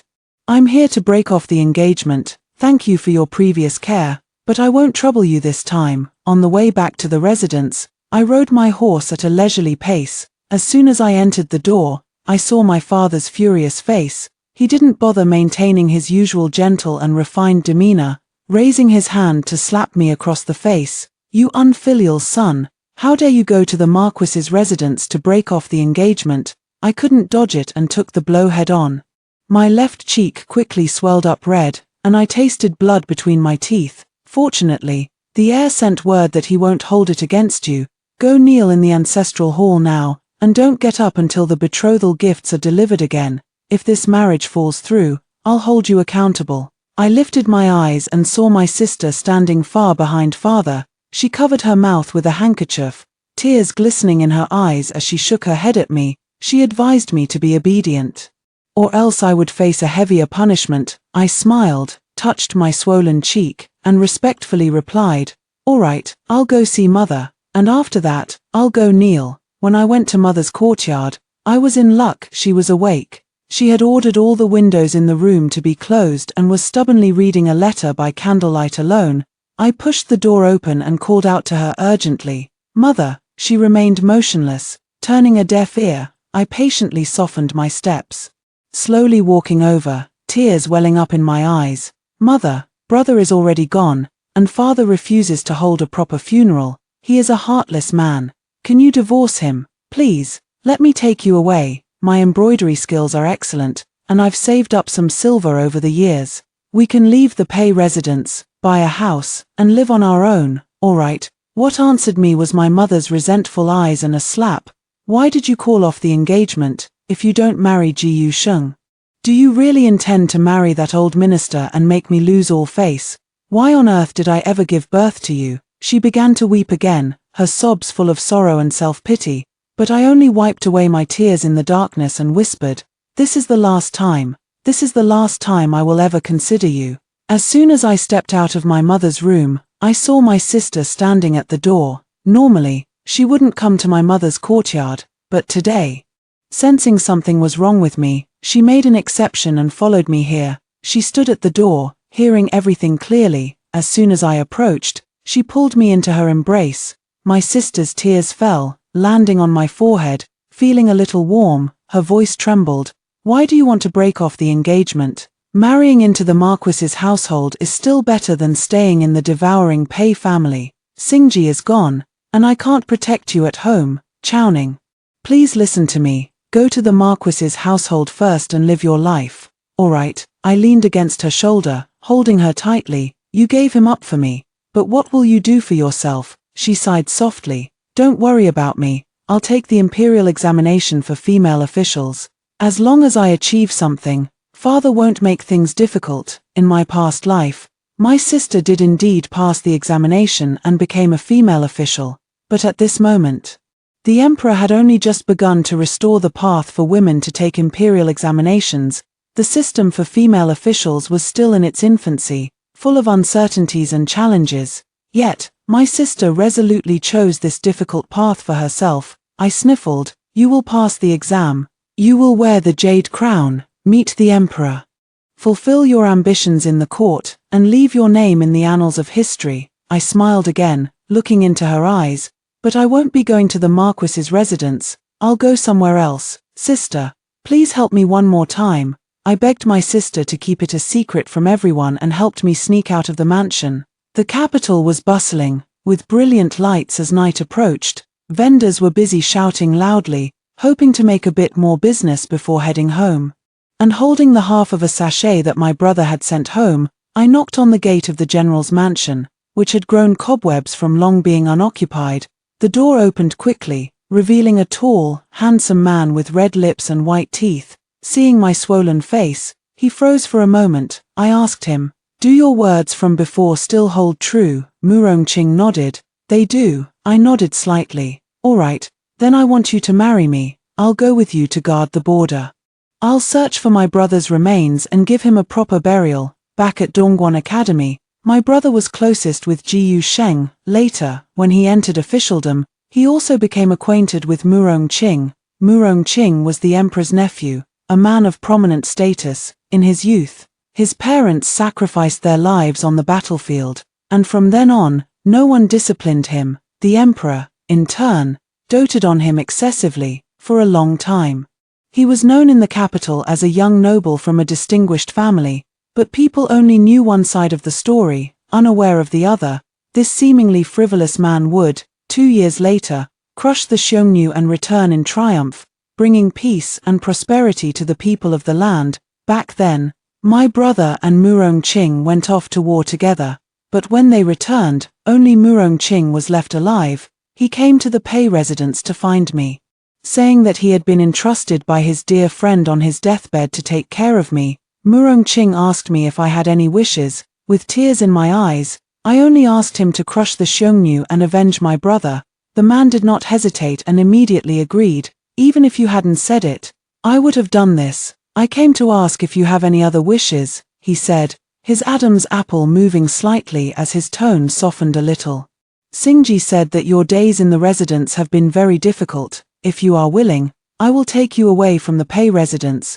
But I shook my head. I did not take his words to heart, for he was merely a disreputable scion of a noble family, and not to be trusted. But later I found out that Murongqing had never spoken a single false word. When he heard me ask him to marry me, the man in front of me suddenly blushed at the tips of his ears and choked up. He seemed to be in a difficult position, afraid that he would refuse. I quickly added, "I won't take up too much of your time. We just need to be a fake couple. Once we find my brother's body, we'll separate, of course, if you want to divorce me." Before I could finish, Murongqing gently covered my mouth. He averted his eyes, not daring to look directly at me, and coughed lightly. "Don't worry, I'm not in a difficult position. Fine, I'll marry you." Hearing this, a heavy weight lifted from my heart. I gratefully shook his hand. "Thank you." Murongqing chuckled.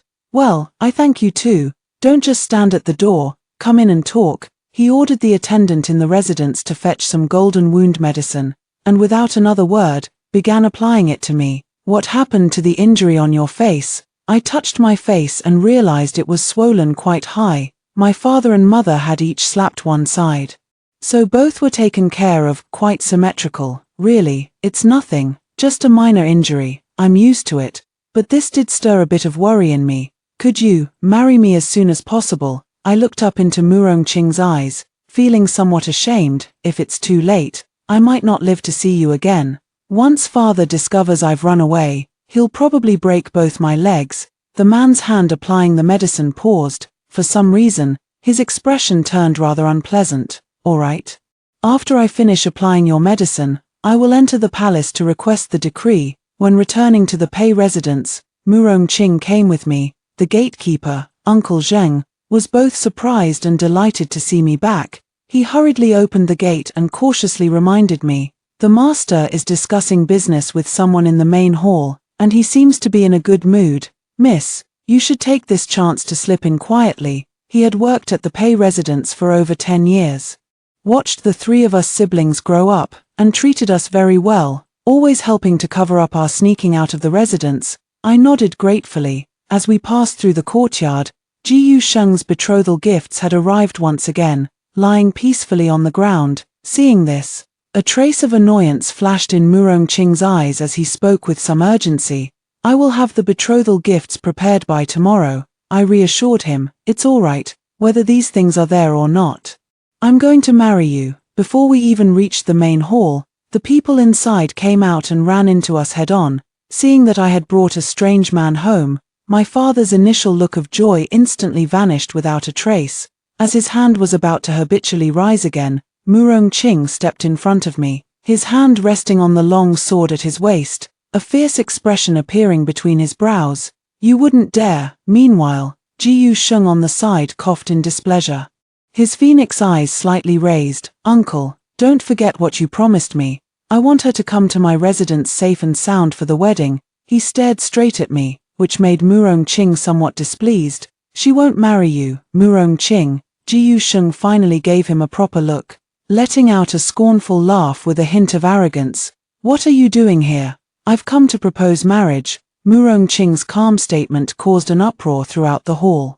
Accompanying his words at the entrance of the Pei residence was a eunuch who had served the emperor for over a decade and was most trusted by his majesty. With temples half-grade, he smiled cheerfully as he led a procession of palace maids filing in one after another. "I hope I'm not too late." Pei Chowning, Murongqing, received the imperial decree. All members of the Pei household knelt neatly in the courtyard, bowing their heads respectfully as they listened to the eunuch proclaim the decree. "By the mandate of heaven, the emperor decrees, herein, the daughter of Pei Yang, vice minister of rights, Pei Chowning, is of graceful appearance and virtuous character. The imperial nephew, Commandant Zhaowu Murongqing, is of dignified bearing and has achieved meritorious service on the frontier. The two are of suitable age and matched in talent and virtue. Truly a union made in heaven. We, considering the generations of loyalty and virtue in both families, hereby specially bestow this marriage, commanding them to become husband and wife, to join in matrimony, in hopes of continuing the lineage and bringing honor to their families. So it is decreed." After reading it, he rolled up the imperial edict, and Murongqing immediately stepped forward to receive it. "Your servant receives the decree." The eunuch smiled as he helped him up. "His Majesty has entrusted this humble servant to advise you, since you are determined to marry. From now on, stay in the capital and live a peaceful life. Do not return to the battlefield and cause him worry." Hearing this, I grew somewhat anxious. If he truly ceased guarding the frontier, there would be no one left to defeat the Xiongnu and protect the people's peace. I only wished to escape the Pei residence through marriage. I never intended to alter the fate of the dynasty. Eunuch, I thank you for conveying my uncle's kind intentions, but I must go to the borderlands. The next moment, Murongqing's words were like an anchor, calming my heart. May this body long serve the country. Why need I enter the Jade Gate Pass alive? His deep-set eyes held a calm and resolute determination, radiating an aura of righteousness. Suddenly, I felt a pang of sorrow for him. Why had people always misunderstood him as a playboy? Why hadn't I believed his words in my past life? After the father-in-law left, the kneeling crowd rose to their feet one after another. Everyone wore different expressions. Father stood there, his eyes dark and unreadable. My sister seemed to have many questions for me, but hesitated to approach because of Murongqing beside me. Only one person looked unusually pale. I looked up and whispered to Murongqing, "You should go back. I'll wait for you at the Pei residence to come and fetch me for the wedding."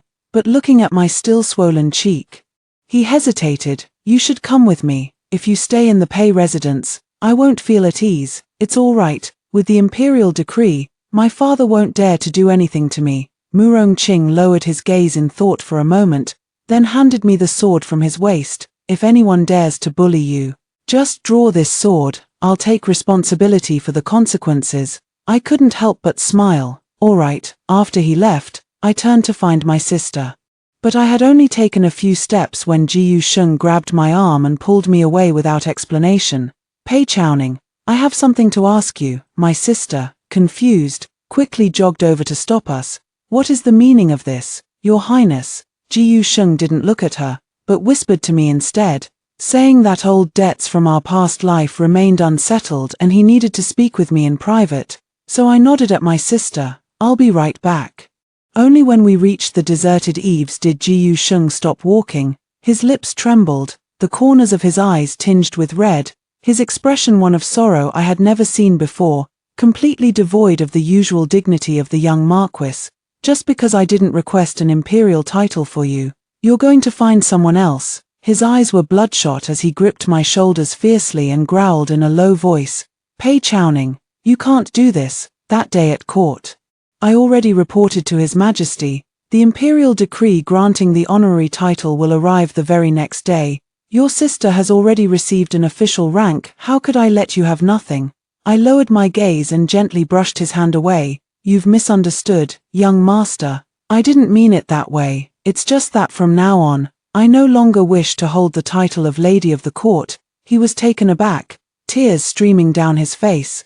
Why, it's not worth it, neither my parents, nor the Pei family, nor the title of Lady of the Court, nor being the young master's wife, none of it is worth it. From now on, I will live according to my own heart. Without me, you can also freely marry a wife. Let us part on good terms from now on, each walking our own broad road, with no need to meet again. A few days later, when the betrothal gifts arrived, Murong Qing came to discuss the wedding arrangements with me. I said I wanted everything to be kept simple. I don't need a grand wedding procession or lavish banquet, just a simple sedan chair to carry me into the general's residence will suffice. After we complete the wedding ceremony, we can rest for a few days, which should perfectly coincide with the army's departure date. He seemed at a loss, stammering as he asked, But marriage is the most important event in a woman's life. Are you truly willing to settle for such a hasty arrangement? I gazed at the teacup on the table and replied softly, Yes, truly. My parents aren't worthy of me specially serving them tea and bidding farewell upon my marriage. My brother is dead. My sister remains trapped in the Pei family's quagmire. And over all these years, I haven't made any other close friends. Besides, we're only pretending to be husband and wife. You'll need to properly marry someone in the future. Murong Qing moved his lips slightly, but in the end, said nothing. His heart felt hollow, as if he kept trying to grasp something but was constantly met with emptiness. That's right, she'll need to properly marry someone in the future. Making our marriage too conspicuous would be bad for her. The wedding was kept simple in all aspects. But since Murong Qing's parents were no longer in this world and he was the emperor's own nephew, we went to the palace to serve tea and pay respects to the elders. When we returned to the general's residence and opened the door, I found that a banquet had still been set up inside. The delicacies were still steaming hot, and there weren't many guests, just enough to fill one table. Sorry, I still took the liberty of making a decision. We will be leaving the capital soon. I think it would be wonderful to take this opportunity to see our family and friends one last time before the wedding. Murong Qing spoke softly behind me. He had been silent the entire way back from the palace, and I thought he was preoccupied with something. Only now did I understand the real reason. Unconsciously, a wave of warmth surged in my heart. It's all right, I should be the one thanking you. Thank you for inviting my sister, the headmaster, Yuan, and Uncle Zheng. I'm glad I got to see them before I leave. My sister came over to guide me to my seat, and Murong Qing sat down beside me. I studied at Dongguan Academy for 3 years and excelled in the 6 arts under the dean's guidance. After I came of age, my father stopped paying the tuition, so I no longer attended the academy. Come to think of it, it's been a while since I last saw the dean. Her eyes remained as kind as ever, carrying the profound and serene air of a scholar. She held my hand and sighed, How unpredictable life is. The two of you used to study in the same room.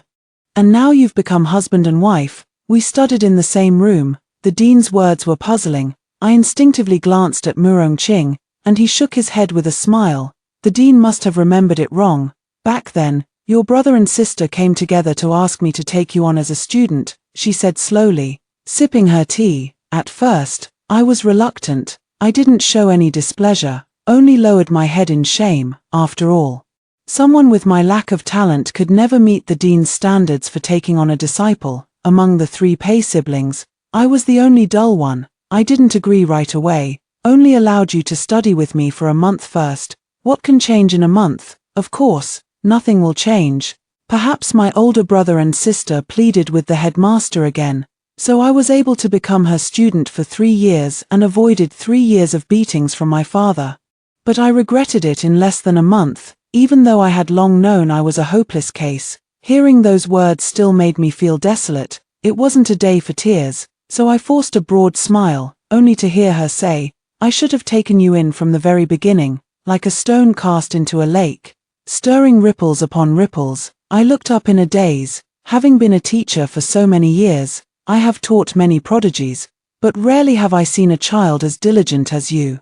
To stay under my tutelage, you burned the midnight oil, forgetting to eat and sleep. Over the past month, your belt has loosened, and you have grown noticeably thinner. Thinking back to when I first went to the capital to study, I, too, toiled day and night, burying myself in books, for the sake of a bright future. I shed countless bitter tears. Flowing water does not compete to be first, it competes in its endless flow. Towering mountains do not compete in height.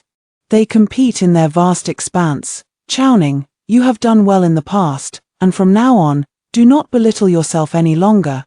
The dean had always been strict. Even my elder brothers and sisters never received much praise from him during their time at the academy, let alone me. But today, I so easily obtained what I had once dreamed of. How could one not be filled with bitterness? I am dull-witted, but fortunate that you, my teacher, have not abandoned me. I will remember your words today. Tears uncontrollably rolled from my eyes, threatening to ruin the makeup on my face. Murong-Ching tactfully offered his sleeve, and I unceremoniously grabbed it to wipe my tears. Then everyone laughed. On such a joyous day, one shouldn't shed tears. On the wedding night, the nuptial wine on the table remained untouched. Murong-Ching and I sat awkwardly together on the edge of the bed, gazing at each other in silence. You should sleep first. He left the bed for me, took off the heavy wedding attire, and wearing only a thin inner robe, diligently made a bed on the floor. The slightly open collar revealed his beautiful collarbones. Murong-Ching was well built, with broad shoulders and a narrow waist, his abdomen lean. The hem of his thin robe hung loosely, but the chest area was stretched taut. I silently reminded myself not to look at what is improper, quickly closed my eyes, and collapsed onto the bed. Switching from the hard bed in the Pei residence to the soft one in the general's manor was clearly an upgrade, yet I found it hard to fall asleep right away. Murong-Ching's side was also rustling restlessly. It seems he's not used to it either. Holding the bedding, I spoke softly. You're not asleep either, are you? Can you tell me about my brother? In the ink-black night, he responded with a sound of agreement. He spoke of the biting cold winds at the border, the dazzling golden light that the blazing sun cast upon the armor, and the almost prophetic wisdom my brother displayed as a military strategist. Listening to it all, I couldn't help but smile. But soon, he began speaking again of the Xiongnu's cunning, how they lured our dynasty's envoy delegation under the guise of peace talks, only to slaughter them all, sever their heads, and hang their bodies on the city walls as a provocation. My brother was in that envoy delegation, amid the chaos. Murong-Ching couldn't find his body, only retrieving half of the sachet I had embroidered for him. The Xiongnu colluded with traitors within our army, betraying our trust, seizing the city, and murdering our kin. Murong-Ching took a deep breath in the darkness, his hands clenching and then releasing.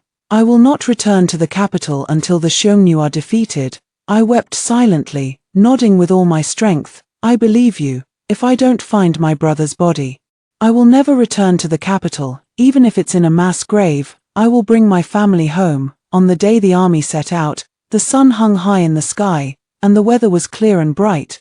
But there was suddenly one more person in the army who shouldn't have been there. Jiyu Sheng, clad in silver armor with a red cloak, sat astride a black steed, standing nobly at the forefront of the army.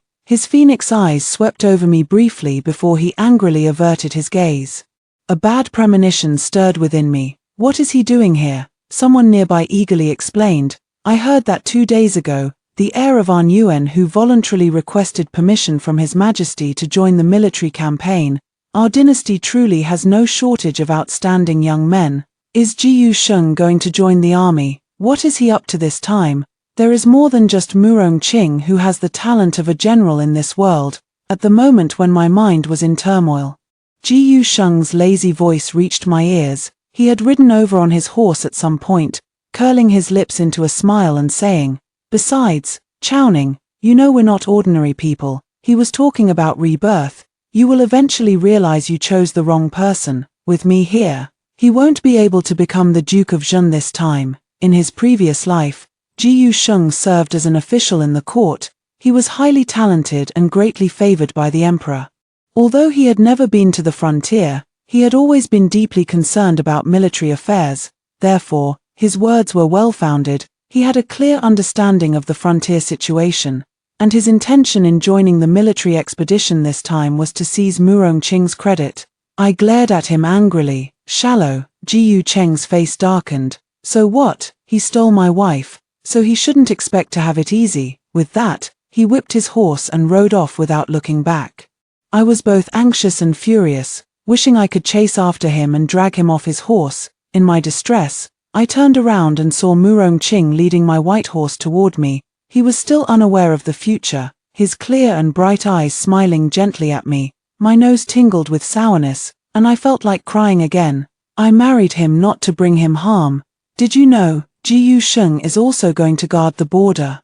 Murong Qing nodded. I know. His expression was calm, but I was struggling to speak, stammering as I asked, what if Jiyu Sheng is very capable and defeats the Xiongnu before you do?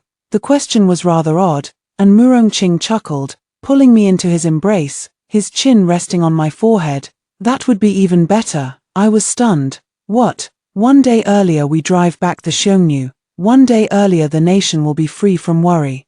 And the people will have peace and health 1 day sooner. As long as it brings peace and prosperity to the world, it doesn't matter if the credit isn't mine. Lying against Murong Qing's chest, listening to his strong heartbeat, I wondered why this person was so good. With just that one sentence from him, I knew Jiyu Sheng would never measure up to him. When we reached the border, a large army had already set up camp outside the city. Murong Qing and the others were heading there to join the troops. As a family member, I stayed inside the city with the other soldiers' wives. Before Murong Qing left, he told me, the military camp isn't far from the city, and communication is convenient. I don't need to stay in the camp all the time. I can return every few days. If you have an urgent matter, just have the attendant send me a message. I nodded and said okay. After he left, I looked at the empty room and felt a bit unsettled inside. After washing my face, I walked out onto the street. The climate at the border was not as good as in the capital, dry with little rain all year round. Due to frequent invasions by the Xiongnu, the people were always on edge. But under the scorching sun at that moment, the city's residents were busy making a living, each attending to their duties, with smiles on their faces, even with endless warfare. The family livelihood will not be broken. The borderlands are harsh, but people still hold hope in their hearts, hope that one day the Xiongnu will be completely repelled and the old lands reclaimed, hope that one day they can live and work in peace, raising their children and grandchildren. I clenched my palm, remembering what Murong Qing had said. Many military wives who come to the front lines settle in the city. Some take up farming and weaving, others open shops, passing on skills from the capital to this place, striving to make the frontier more prosperous. Fortunately, I have excellent embroidery skills. While searching for my loved one's remains, I can also contribute to the people's well-being. Murong Qing said he would be back in a few days, but it was actually a month later when he truly returned to the city. By the time he came back, my clothing shop had already opened and was running smoothly. Not only was it selling clothes and small items like sachets, but it was also taking on apprentices, teaching embroidery skills for free. When I saw Murong Qing push the door open and enter, I let out a light hum and said, "So you still remember how to come back?" The man, who hadn't even had time to take off his armor, immediately flushed red, beads of cold sweat forming on his forehead. He hurried over to me, wanting to take my hand but not daring to, and after a long pause, he finally managed to utter a sentence, looking both anxious and pitiful. "It's my fault." The attendant following closely behind quickly leaned forward and said with a smile, "Please don't blame him, madam. There's truly a reason for this. In his haste to return and see you, my lord didn't even take off his silver armor before rushing back to the city. Look at the other soldiers who've returned. Is any of them still wearing armor? I had originally meant it as a jest." But hearing the attendant's explanation and seeing Murong Qing's travel-worn appearance, I immediately felt embarrassed, strange. A faint sweetness stirred in my heart. No one had ever made a special effort to return home early just for me before. It was always me waiting patiently for others. Waiting for my parents in front of the Pei residence. Waiting for Jiyu Sheng in front of the Marquis estate.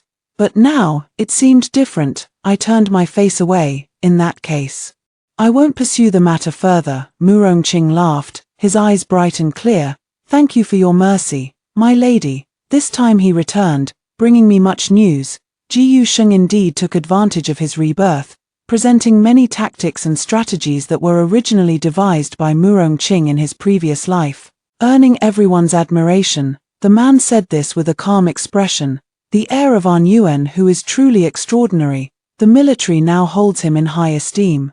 I gritted my teeth as I listened. What's so extraordinary about him? He's just reaping the benefits of others' hard work.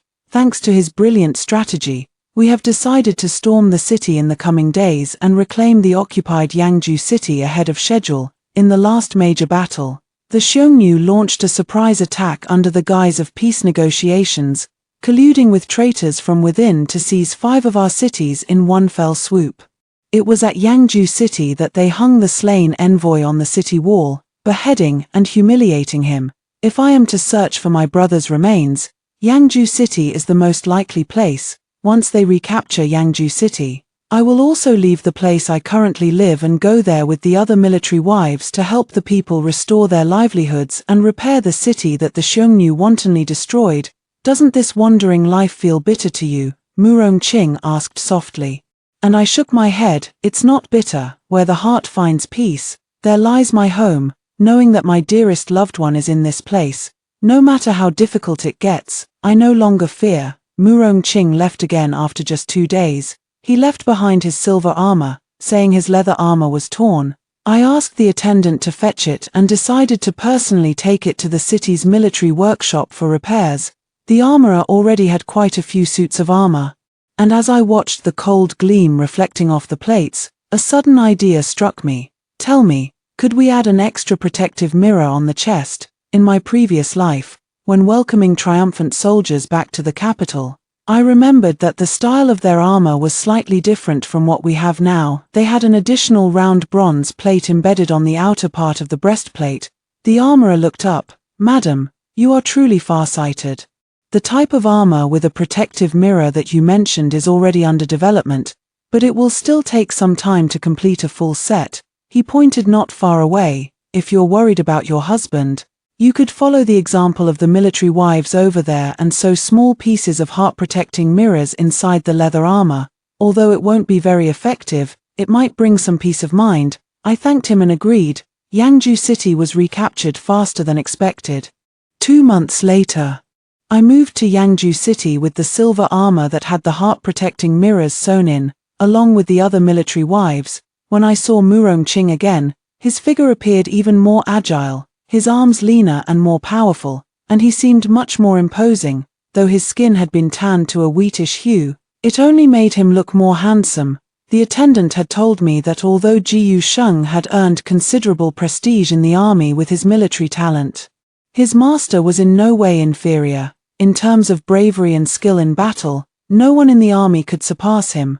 Murong Qing had just finished his training and was wiping the sweat from his temples. I took the cloth and carefully wiped it for him. When I reached the tip of his ear, I noticed it was flushed so red it seemed about to drip blood. Why is he suddenly shy? I looked up and noticed many soldiers standing nearby, teasingly watching us and laughing loudly. General Murong is usually so heroic and spirited, But who would have thought that upon seeing his wife, even the toughest steel would turn into something soft enough to wrap around a finger? Newlyweds are always so deeply in love. Ji Yusheng was among them, his face tight and his expression extremely unpleasant. I ignored him and spoke directly to Murongqing. The armor you left last time has been repaired. I also sewed a heart-protecting mirror inside the leather armor. Remember to wear it. And give me your other pieces of armor so I can sew them in as well. Murongqing gently wrapped his arm around my waist, his ears turning red as he agreed. As soon as I arrived in Yangju City, I immediately began searching for my brother's remains. Back then, the Huns plundered the city and insulted the envoy mission, which enraged the local people so much that they voluntarily collected the bodies of these young men who had sacrificed their lives. These ambitious young men, who had traveled all the way from the capital in their vibrant attire, ended up dismembered and buried forever in the bitter, cold borderlands, thousands of miles away from home. Murongqing took me to the place where they were buried. Out of 100 envoys, there are only 56 graves here. The bodies of the rest couldn't even be found. His voice was filled with pain. The people have collected their belongings and even painted portraits of their heads, just waiting for the day their loved ones can bring them home. I choked up. But you didn't find my brothers, did you? The armor that was sent back earlier was the clothing my brother had left behind in the army. The letters home had been written long ago, and the half sachet was picked up by Murongqing. In my past life, after they recaptured Yangju City, they had also sent these belongings collected by the people back to the capital for identification. I went back many times, unwilling to give up, but I never found anything belonging to my family, not even the other half of the sachet. Later, I heard that a few people from the envoy had miraculously returned alive, but my brother was not among them. Even after I was reborn, no news ever came from afar about those I once knew. I will keep searching. As long as I haven't seen the body with my own eyes, I still hold on to a glimmer of hope. We've taken Yangju City, but we still need to recapture the other 4 cities and drive the Xiongnu 1,000 miles away. I'm not skilled in military affairs. I just follow the army's advance, slowly opening clothing shops in every city and gradually searching for traces of my relatives. And every time Murongqing returns home, as long as I see that the heart-protecting mirror remains unbroken, my heart settles a little more. I don't know when it started, but I had already come to regard him as another family member. On this day, he returned. The borderland bathed in moonlight, 10,000 households' lights extinguished. In the profound silence, I seemed to hear once more the flute my brother played for me long ago. A winding melody of folding the willow branch drifted through the moonlight, along the bumpy road, and into the heart of a wanderer thousands of miles from home, during these days away from the capital. Had he thought of home many times? They arrived at the dilapidated wooden hut. Pushing the door open, he saw a gaunt young man lying on a straw mat, frowning in discomfort and groaning. Hearing the noise, he stopped groaning, forced a slight smile, and with all his strength, spoke. "You're here to see the master again. Don't worry, he'll be completely better after a few more days of rest." But everyone could tell it was a lie. The young man's face was deathly pale, his clothes soaked with cold sweat from the pain. His eyes were vacant, his calf severely swollen, wrapped haphazardly in white bandages. The physician quickly unloaded the herbal medicine chest from his back and took out a row of slender silver needles. "Oh no, this can't be delayed any longer." Hearing this unfamiliar voice, Pei Xingji froze, struggling to sit up. "Who dares to break into my home? Brother, it's me." I burst into tears. "I am Chowning, your sister Pei Chowning." He seemed as if struck by lightning, instantly frozen in place. Chowning, how could you be here?" My brother sat up, his hands groping helplessly in the air. Ignoring the pain in his leg, he endured the cold sweat as he searched for me everywhere. "Of course I came to find you. They all said you were dead, but I never saw your body. I couldn't accept it." I quickly stepped forward, took his hand, and tears fell onto the back of it. "Be good now, don't move anymore. The doctor needs to apply the needles. Once you're better, we'll go back to the capital together." Back to the capital. My brother's lifeless eyes blinked in vain. He clearly smiled, yet 2 clear tears fell. I must still be dreaming. To dream that Chowning is coming to take me back to the capital. I just miss her too much. He had already dreamed 1,000 dreams. The dream was too beautiful, often startling him awake with overwhelming joy, but upon waking, he would find himself with nothing once more. After many such times, Happiness became like the moon reflected in water or flowers in a mirror. It's not a dream, it's all real. I sobbed until my whole body felt weak, my voice trembling uncontrollably. Brother, I've really come to take you home. The moonlight was like silver. I brought people to carry my brother back to the mansion in the city from the dilapidated wooden house. Then ordered my close attendant to quickly send a message to Murong-Ching. If he can't come back, then at least send for the military doctor. But before the first light of dawn, Murong-Ching, Ji Yusheng, and his brother's former comrades had already galloped back on swift horses. Recapturing Xiari is a matter of great importance that requires careful planning. Recently, the army has been drilling soldiers, with no battles underway and everything calm. We all rushed back as soon as we heard the news, surrounded by them. My brother lying on the bed to recuperate from his injuries couldn't see, but he could feel the lingering fierce aura emanating from these men who had fought on the battlefield. He smiled slightly, cupped his hands toward them, and said calmly, "I'm afraid I've given you all a laugh. I never thought I'd be in such a wretched state when we met again." Murong-Ching lifted her head, holding back her tears. "Don't talk nonsense. It's just good to have you back." Ji Yusheng stared at my brother, unable to speak for a long time. Unlike the others, he had truly been separated from his close friend for several years. He had genuinely believed that Pei Xingji was dead, and now, suddenly reunited, the joy in his heart was beyond words. Being alive is what matters most, everything else is insignificant. Hearing his voice, my brother said in surprise, "Brother Ji Yu, you've also come to the borderlands." Ji Yusheng smiled, "Indeed. I never thought I'd one day be on the front lines myself." He drew out his tone. "I've been here for a year now, and I've accomplished quite a lot." Well, it's true, after 3 days apart, one should look at a person with new eyes. The men chatted and laughed, and before long, they were all crying together. I curved the corner of my lips, leaving the room to them, and went alone to the kitchen to cook porridge. They had traveled all night and must be hungry. Everyone had stayed up all night. After having their meal, they sat for a while longer, then one by one took their leave, saying they would go catch up on sleep and return later. Murong-Ching, however, did not leave and continued to keep my brother company. After all, this house belongs to him and me, and he can't go anywhere else. We slowly talked through everything that had happened over the past year. When I heard that 4 cities had been recaptured, my brother couldn't hide his joy. "Marvelous, Brother Murong," he smiled, his eyes and brows softening. "No, I should call you General Murong now." "No need." Murong-Ching's ears turned red. "Ji Xing, you can just call me brother-in-law." "All right, bro." My brother nodded halfway, then suddenly realized something was wrong. He slammed the table in anger. "Murong-Ching, what did you just have me call you?" "Brother-in-law. When did you become my brother-in-law? I entrusted my little sister to you." "But not in this way, Murong-Ching, you." I swallowed hard and mustered the courage to step in front of Murong-Ching. "Brother, I was the one who asked him to marry me. We got married a year ago, and now we are living in perfect harmony, very happily." When he heard that I was the one who wanted to marry, my brother choked back a curse stuck in his throat. He abruptly changed the subject. "You are truly a perfect match." Murong-Ching laughed, tightly holding my hand, and called out clearly, "Thank you, Brother Xingji, for your blessing." My brother held his forehead, gave a vague response, and waved us away with utter exhaustion. All right, go out, all of you out, let me catch my breath for a moment." That night, I shared a bed with Murong-Ching, gazing at the man's striking features beside me. For a moment it felt as if I had returned to our wedding night at the general's residence. Back then, I used to look at him the same way, only he slept on the floor, and I lay on the soft bed. Murong-Ching pressed my head against his chest. "Can't sleep." I felt his firm chest and my heart began to wander. A little. The man thought for a moment. "Should I tell you some stories from the military camp then?" He wanted to imitate the past, but I refused with a smile. "Forget it. I have something else to ask you." Looking directly at Murong-Ching, I spoke word by word.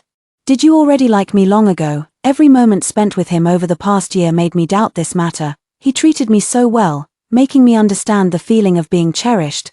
This affection doesn't seem like something that could arise from fulfilling someone else's request. Hearing me mention this, Murong-Ching was momentarily stunned. After a long while, he rested his chin on the top of my head and admitted directly, "Yes, I've been fond of you for a long time.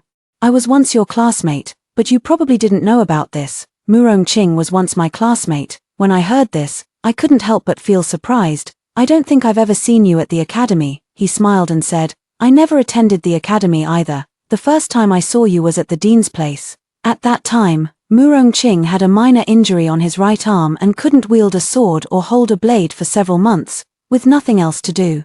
He was summoned by the emperor to study at Dongguan Academy. The dean has a friendship with my mother, so she made an exception and took me as her student, but she never demanded much from my studies, just told me to focus on recovering from my injuries. He gave a radiant smile. She has 3,000 disciples, and I'm probably the worst one among them. Every day at noon when you went to the dean's place to practice calligraphy, I happened to be sleeping in the side room. At first when I saw you, I was just puzzled. How could someone be so fond of studying? You were studying hard before I fell asleep, and you were still studying hard when I woke up. When the dean was there, you were meticulous, and even after she left, you remained just as serious and never slacked off. The way you study is truly beautiful. At that time, it had only been 2 years since Murongqing's parents passed away, and he had not yet emerged from the pain. He longed to go to the front lines, to defeat the Xiongnu and avenge his family, but he was too young, his skills were not yet refined, and his uncle the emperor would not permit it. The confusion and emptiness in his heart had nowhere to go. Every day, aside from admiring fish and teasing birds, he would go to the dean's place on time to sleep, and hiding in the side room, secretly watching that hard-working girl. One day, I saw you copying a single phrase 100 times while practicing your calligraphy. Flowing water does not strive to be first, but strives to flow endlessly. Majestic mountains do not strive for height, but strive to stretch for thousands of miles. It was at that moment that I fell for you, beyond all control. I felt a mix of emotions. You just hid there, never making a sound. I didn't dare disturb you. Murongqing sighed, recalling the past with a gentle smile. When you asked me to marry you, I was overjoyed. But seeing your swollen face, I felt furious. You said we would only be in a false marriage, and my heart was filled with immense disappointment. Yet, I also felt that being able to help you escape the Pei family was already my greatest fortune. Otherwise, we would have remained two strangers who never knew each other. He was right. In our past life, we were two people with no connection at all. I lived in the Marquis's residence.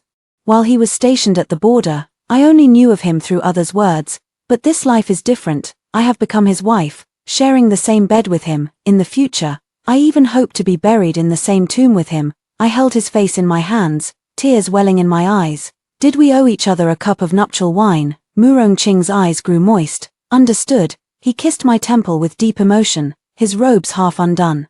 The usually formidable general was nothing more than a love-struck youth in the bedchamber. The red curtains held a warm fragrance, mandarin ducks entwined their necks, and the night was spent with little sleep. My brother's leg injury healed faster than his eye condition. His eye disease was contracted during their previous breakout from Xiongnu territory. The Xiongnu chased them to the riverbank, leaving them with no way out, so the group had no choice but to jump in. The current was swift.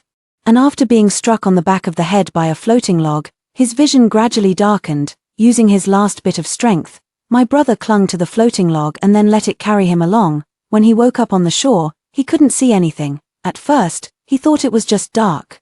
But later he realized he had gone blind.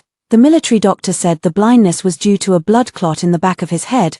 As long as he received daily acupuncture treatments, his vision would return once the clot dissolved. After recovering from his injuries, his elder brother was in no hurry to return to the capital. He said, "If I am to return home, it must be in triumph." He donned his armor once more and returned to the battlefield, serving as a military strategist, just as spirited and determined as in the old days. Why should a man not carry the Wu hook to reclaim the 50 states beyond the mountains? As I watched them leave the city for the military camp once again, one thing became certain to me. The day of their triumphant return must be near. Extra chapter. In this life, the triumphant return of the army came a full 6 months earlier than in the previous life. The Xiongnu suffered successive defeats, retreating thousands of miles away, and would not dare to invade again for at least 70 years. The emperor was overjoyed and personally left the capital to welcome them. Rewards fell like snowflakes. Just as in the previous life, Murongqing was still granted the title of Duke of Zhen. When the title was announced, I breathed a sigh of relief, and Jiyu Sheng did the same. Having been tempered by the battlefield, he and Murongqing had forged a life-and-death bond, and the initial hostility between them had long since vanished. When I entered the palace for the victory banquet, I saw my sister among the officials who came to greet me. She wore a jade crown and a deep purple official robe, smiling gracefully at me. After the army returned to the capital, everyone praised Minister Pei for his good fortune. Having 3 sons, each outstanding in their own way. He had mistreated me for many years, and I would no longer acknowledge him as my father. He could not borrow even a shred of influence from my father-in-law, the Duke of Jeanne, after her sister passed the imperial examination to become a female official. She persuaded their biological mother to divorce him, and together they left the estate to establish their own household, even changing their surname. My brother returned from the dead, was granted an official title and rank, and just like my sister, he moved our mother out of the estate. When the news of his death had first arrived, our father's actions had already shattered any lingering illusions he might have held about him. Those who are heartless and ungrateful will ultimately end up abandoned by all. As for mother, she now lives in my brother's residence and is doing quite well. He hired the best physicians to treat her, and over the years, her hysteria has completely healed. She is no longer as stubborn and obsessive as she used to be. Every time she sees me, there's always a look of guilt on her face. She's tried several times to seek reconciliation, but I just smile and let it pass, never agreeing. I don't hate her, but I won't forgive her either. In this life, as mother and daughter, we don't have much of a bond. From now on, it's enough to just watch each other from a distance.